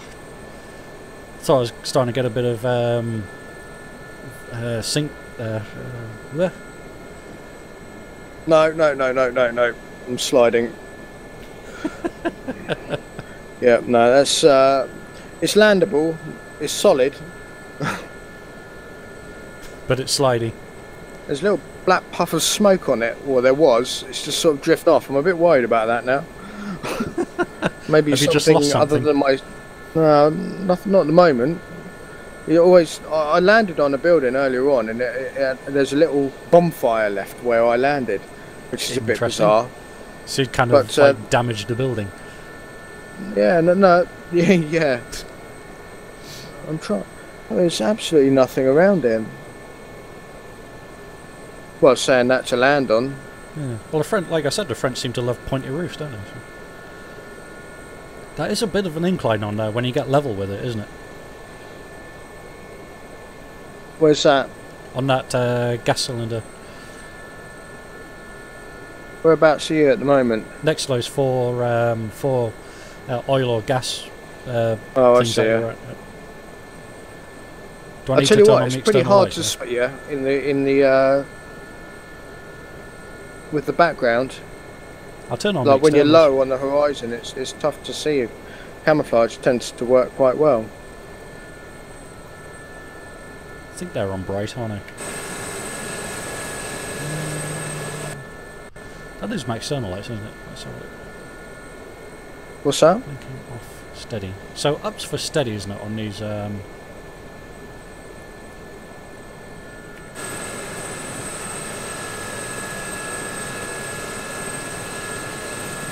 Okay, that's really interesting. The external lights on this don't kind of shine as bright as. Right, so they're blinking now. There are some knobs to actually turn the brightness up. Yeah.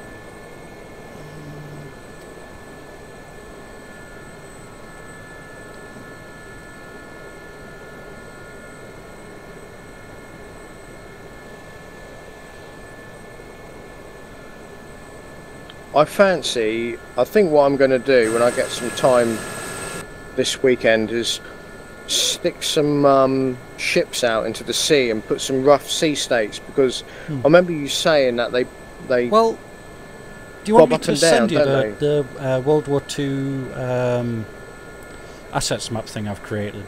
Because I've kind of put like a load of stuff down. I built a modern one with a few modern aircraft on, but I'm still building that one in a World War II one.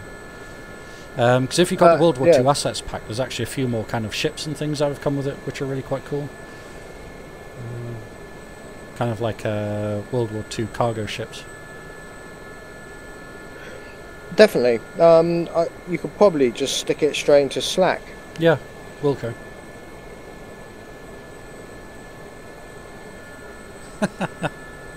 The Highness said, I wonder if they'll ever release the C101cc. It's starting to feel like waiting for Half-Life 3. Yeah. Oh, it's Polychop that was saying about the next helicopter. Which makes sense, because they're helicopter people, aren't they? Yeah, in fact, talking about Half-Life 3, apparently, is it Gabe Newell, the guy that was in charge of Valve and Half-Life? I was reading a blog post thing the other day saying that they're never going to do Half-Life 3 now, that it's too late. They will one day, I'm sure. They were superb, they were. They had such a good story thing going on with them. You know, I mean, they look old now, but I had the Blue Shift update for it, and I had all the other little add-ons, and you know, yeah. What was that really weird level, Ravenholm? Yeah, with the kind of platforming level. No, it had loads of those sort of ghouly sort of ghosts, and it was at night. Yeah, and the saws and things, Ravenholm. Yeah, that's it. Yeah, but it was kind of a platforming level because you had to find your way up to his door, didn't you, so that you could get in and through the level.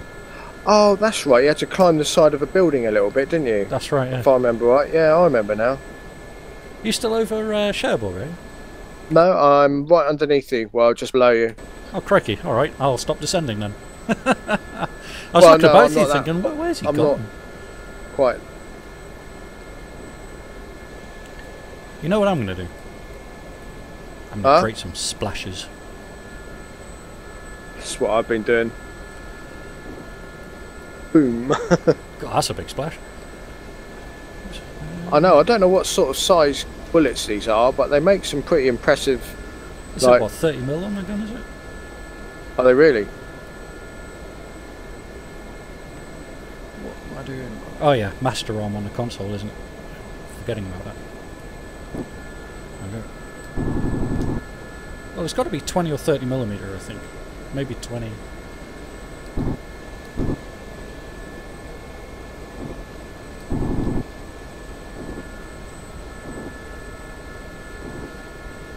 Let's see if we can destroy a house.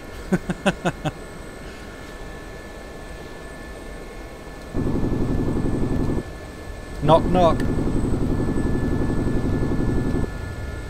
Nope, didn't blow his front doors in.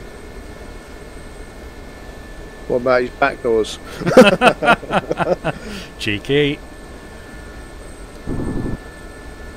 That's such a huge splash off that, isn't it? It's like boom. Yeah, it really is actually. It's more like a torpedo going off in the water. Pedo. I would actually... Huh? It should say it's like a pedo going off in the water. No, torpedo. Fucking hell. Firing pedos out my cannon, yeah. That's just wrong.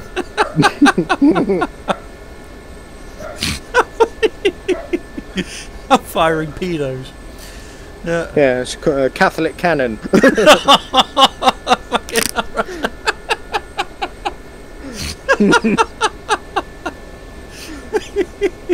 I'm gonna bloody crash now. Yeah, terrible. A bit closer to the knuckle, wasn't it? That's what the vicar said. Yeah. Right. I'll tell you what. The only thing with VR is that you flip this little panel down in front of you. Oh, the gun sight thing. Yeah. Does I it think I'm balance going on to your knock right my head eye? on Does it? Or? Yeah. I end up looking through my dominant eye to line it up. So it's kind of set like that, isn't it? So that, like, you know, it would kind of hover over your right eye, sort of thing. Yeah, it can be a bit disconcerting. There are like the HUD in the A10 takes a bit of getting used to, because some of them seems to sort of be Was that a rocket? Yeah. It's your death smell.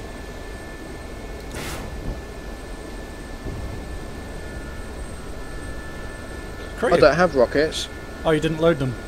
You need to contact the ground crew and get them to put them in. They start empty.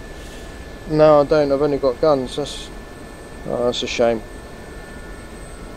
I don't know where we are now, mate, to be honest. We've flown way beyond... kind of flying towards Spain at the moment, I think, actually.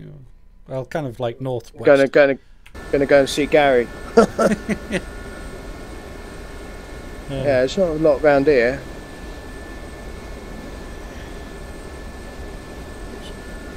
Okay, so I've drained my transit tank now anyway, so I'm back on my main tank. Have you? Yeah. Yeah, there's a little... I need to actually put my... put the auxiliary fuel tank on. No, I just noticed it was full when I took off, so when I got down to 35 gallons, litres, whatever it is in this thing, I just switched it over. Where are you, Smudge? Directly behind you. Okay, I'm sort of making a slow turn back round. Yeah.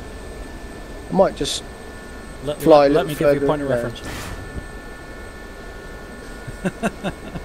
Where was that? It's just rocket flying over your head. Oh, I see it, yeah. Well, it's quite a depression here. Oh, Christ, that was close. Maybe it needs some drugs.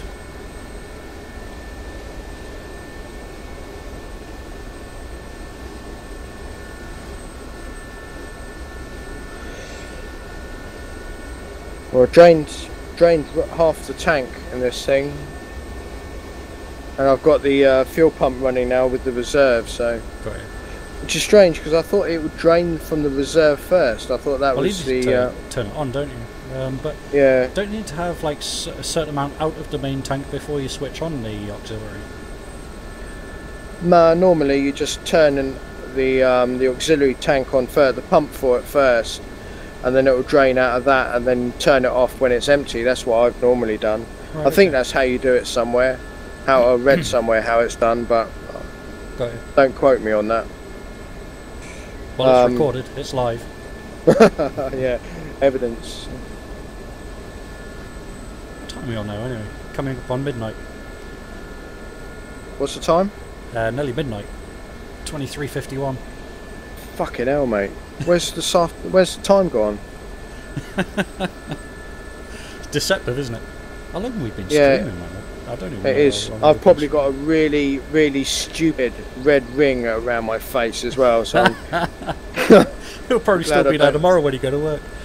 Oh, don't fucking say that, mate. That's all I need. Imagine the questions. It's me. Yeah, I was doing a spot of scuba diving in the bathtub.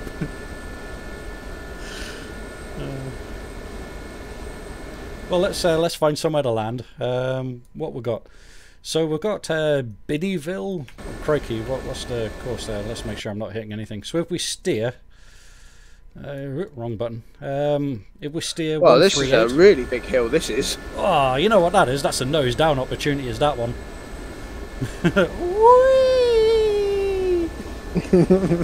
Oh, it's a river. Yeah. I lost sight, you know, because I was being a pleb. Where are you? I think I might have overtaken you, actually. I'm below to your left. I'm below. Alrighty. I'll start slowing up and descending, actually. Oh, actually, I'm right above you. You're right above me. Well, if you descend now, you'll pull up next to me. You should see me if you look down to your left quarter. Ah, I see. Got you just behind the old cockpit.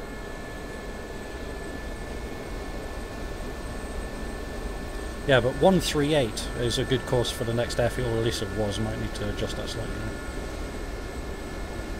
To the left or the right?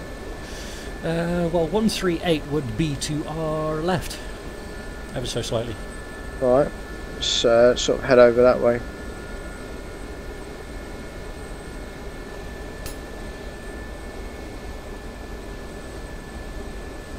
Yeah, there's been some really cool helicopter missions in this, wouldn't it? Like hiding tanks and vehicles in hedgerows and edge of forest and stuff, and having to spot them and destroy them. Yeah, you know what? I was just thinking that a little earlier on, like little open patches of, like this area here, where you've got open fields and stuff, where you could actually, you know, put, you know, even like create some sort of rescue mission, or you know, like a downed pilot mission or something like that, where you could, you know, utilise a helicopter or even a Harrier. Well, I was just thinking that it's a perfect terrain for a Harrier, isn't it? Like taking on and off, you know, Stovall in kind of open fields next to... Sort of our own version of the Mac Loop or something. Yeah. Yeah, there's no real kind of like trenches or valleys around here, is there? It is all pretty kind of lowland type stuff.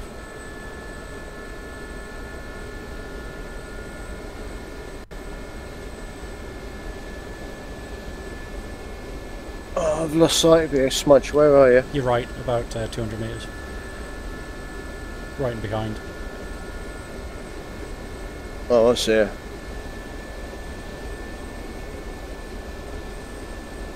And do you know what is great as well?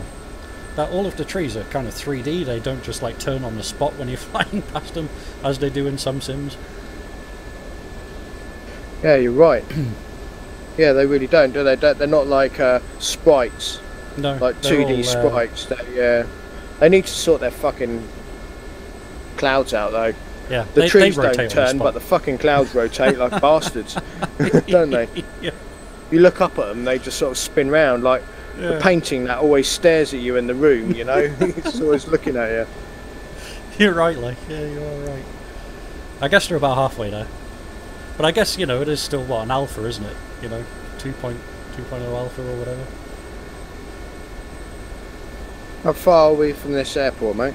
Oh, crikey, let's have a look. Getting there, about halfway. Alright. In fact, I can see some stuff out now. You see there's like well, I don't know how far you'll see in VR, but there's kind of like a tree line that ends, and then there's some open field off in the distance, maybe about 5-10 miles. I can see off to the horizon. If I use the special little VR zoom function, I can see that some big white buildings further off, which I guess must be the airport. Yeah, in and around there. We're on a good course for it at the moment anyway. Yeah, they sort of flicker in and out. In fact, I've slowed down a little bit. What's going on here? I noticed that.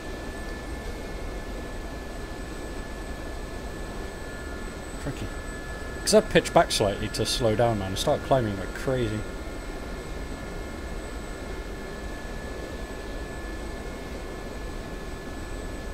That's better. That's more respectable. Sort of poodling along at like 130 knots. Sort of like ramp it up a little bit.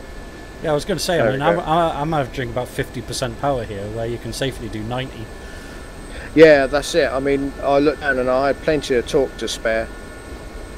That's what we're on now, about 70. About 55, 60. Alright, okay, so you've still got more speed at island. I don't think the plane will do much more than 200. Oh, it'll go up to 300. Will it? Oh, aye. I took it up to about 20,000 feet on the Vegas map and put it into a dive, and it was doing really well till you get up to about 310, and then all of a sudden it just starts doing barrel rolls around itself. Literally starts twisting. Yeah, I can imagine that being pretty horrific in VR. Yeah, just set your torque to about 90, which you can safely hold, and then just trim for full speed. You'll get up to about 210, 220. It's strange though, because I'm pulling about 65-70% torque now at 200, and I think that's just a shade nose low, and well, I'm climbing just ever so slightly, but to get that extra 30 miles an hour, kilometers an hour, or knots I should say, it's going to take the rest of that torque. It goes to show you how much drag, you know, I guess how much horsepower you need. The coefficients or something, isn't it? Kind of airspeed against, you know, kind of drag or whatever. Well, the faster you go, the more drag there is, because there's more air you have to push out the way, essentially. And that's why you always say, you know, with race cars, torque is how fast you are going to accelerate, but horsepower is what's going to give you the top speed. Yeah. Because torque won't get you punched through the air, it's horsepower, because it's what's going to be able to maintain that constant push of air out the way when you're flying along. Well, in the case of car torque anyway. Not well versed in you know, aerodynamics in that sense. But I guess it's one of the same almost. Yeah. Airfield's actually to our left 11 now. I've overtaken you. Oh, in fact, it's coming up to 9 o'clock. It's my 9 o'clock now. I've been kind of like maxing it out at... we got there really quick when we picked up speed. Fucking hell. Yeah, I see it. Got hangers now to your... Yeah, you're 9 o'clock now.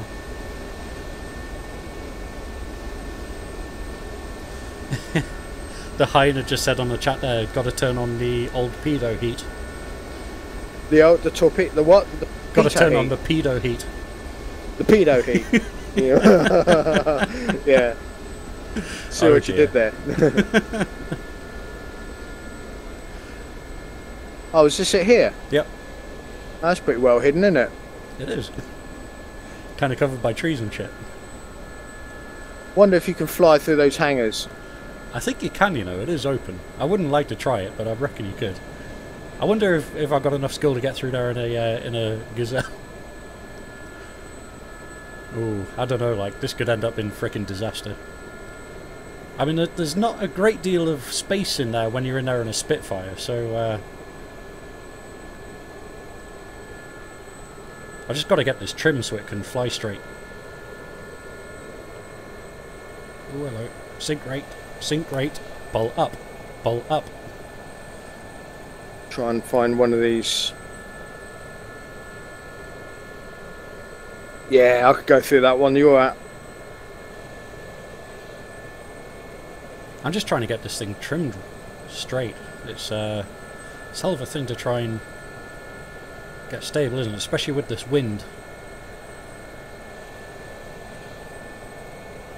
Seem to be trimming kind of backwards slightly here. Here we go, mate. Oh, loads of space in there, man. Yeah. Good effort.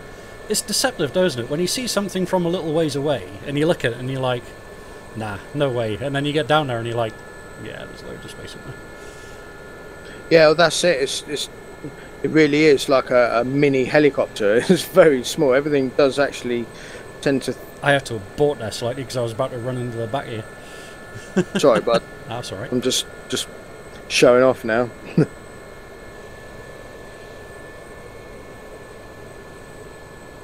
Ooh, start to get some climb there. Need to try and fly a Spitfire through there. Yeah, for me, that's not going to happen. You're the man to do it, mate, for that. You've definitely got more helicopter skills than I do, I think. Yeah, that's a flat surface. I don't know if it's quite big enough for your skids, though. Yeah. I don't think that's going to work.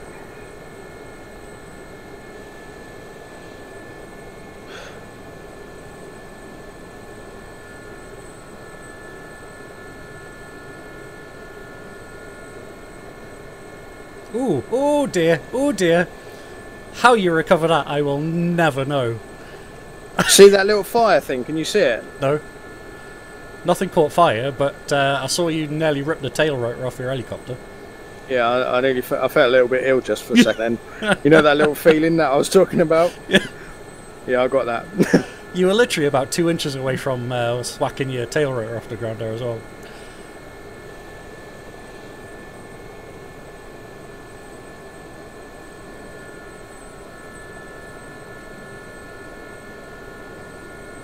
Honestly, I don't think that's big enough for your skids, you know. I can't see because there's fucking smoke there. I'll tell you what, it would be. It's big enough if you're coming that way, like 90 degrees. Yeah. Yeah, it's not smoking for me, which is strange, but... Yeah, it's gone now. The thing is, I can't fucking see it when the instrument panel gets in the way, yeah. I have to sort of peer up over it, but... get trimmed properly. I'm battling that at the moment as well. It kind of keeps throwing me backwards, so I trim forwards. Then I guess the wind stops gusting, and then it kind of starts taking me that way, you know? Yeah. Though I think the wind's coming from my right at the moment, looking at the windsock on my cockpit. looking better. Maybe a little bit up, up. Well, oh, you demolished. yeah. Good effort. Your helicopter's bouncing about like fucking crazy. Oh, dude. That felt a bit weird. I'm not surprised. Your eyeballs are probably shaking around your head. Mate? Well, your rotors are stopped. Yeah, to me, your helicopter's just kind of stopped still. Alright, just give me a second to fucking compose myself here. I'll give you some composure if you want. Oh no, I have no rotor. Yeah. Here, have some composure. Oh.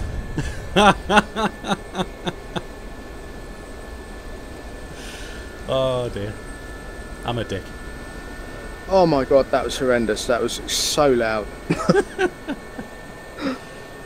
Let's see if I can do a better hammerhead turn this time. Whoa, hello. No, that's go on, Smudgy. Don't fuck into one of those hangars, mate. I got control. I have control. I have control. I have control. I love that sound you get, like the egg beater when you turn it in hard, like. A little bit of blade slap, yeah, it's good.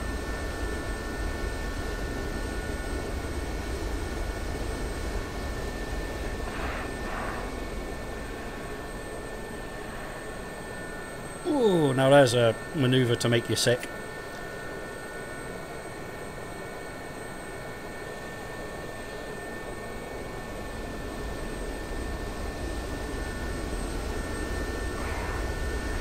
Whoa!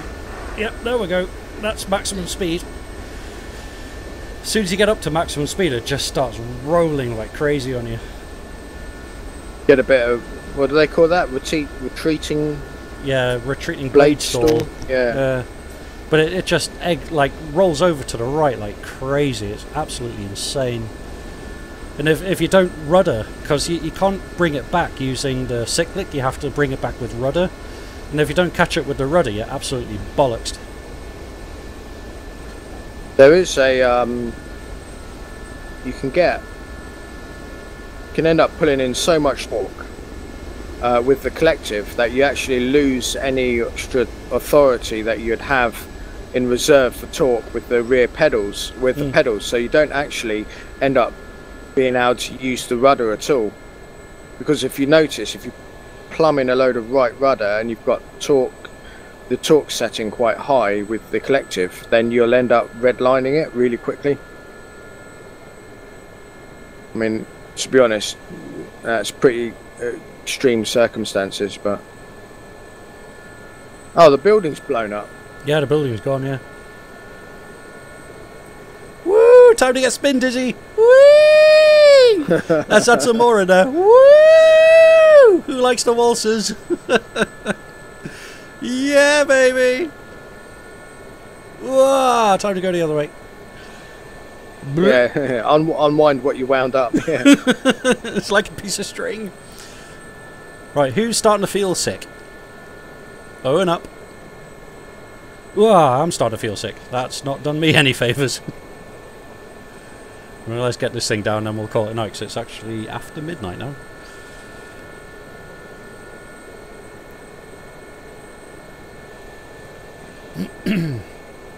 Should we park it in a hangar? Say again? Let's park it in a hangar. I have to look at it from a distance, mate, because if I zoom in, your helicopter's too loud. Alright, okay. So when I zoom in, I can't hear you talk.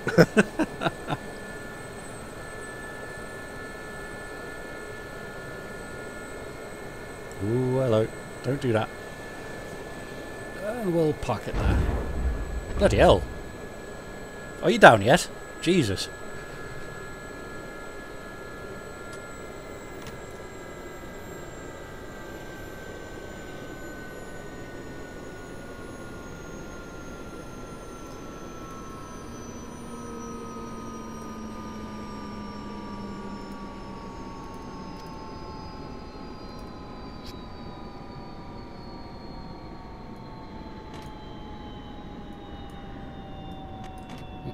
That's cool. Yeah. Let's have a look soon.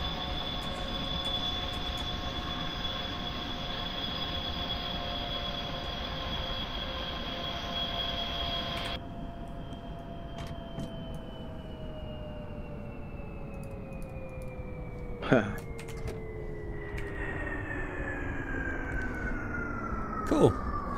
Just have a quick check of the old chat before we bring this one in. So,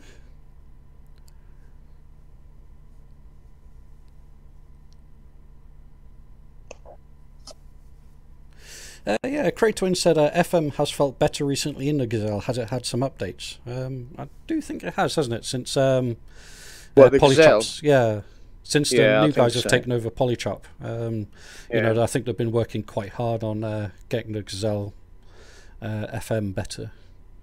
And I think there's definitely some nicer textures in there as well on 2.0 or whatever it is we're flying now. Yeah, they've changed some of the like little subtle things around by the door, like the oxygen bottle and stuff. That's a little bit different, and there's some extra sort of little touches here and there to make it generally look a lot better. Yeah. But I don't know all the list of changes to the flight model, but it seems to fly pretty much how it did before for me. Maybe a little bit more floaty, but it's positive. It's changed in a positive way. Definitely not gone backwards at all. So the people that were complaining about certain things were obviously, you know, complain about them for a good reason. So yeah. Definitely a good helicopter. If you haven't got it, definitely purchase it and try it. Weird extra bug there on it too. But yeah, thanks everybody for joining in on the on your live stream there. It's been going on quite some time now actually. Quite happy with that. So yeah, thanks for joining in. Hopefully get another stream up within the next few days. Try and figure out something interesting to do. Yeah, definitely. Always up for ideas as well, so if there's anything you guys in YouTube land want to see or do or anything like that, let me know, and you know, comment, like, subscribe, all the other good stuff. And yeah, we'll see you guys next time. Yeah, take it easy, guys. Bye for now, guys. Good night. Good night.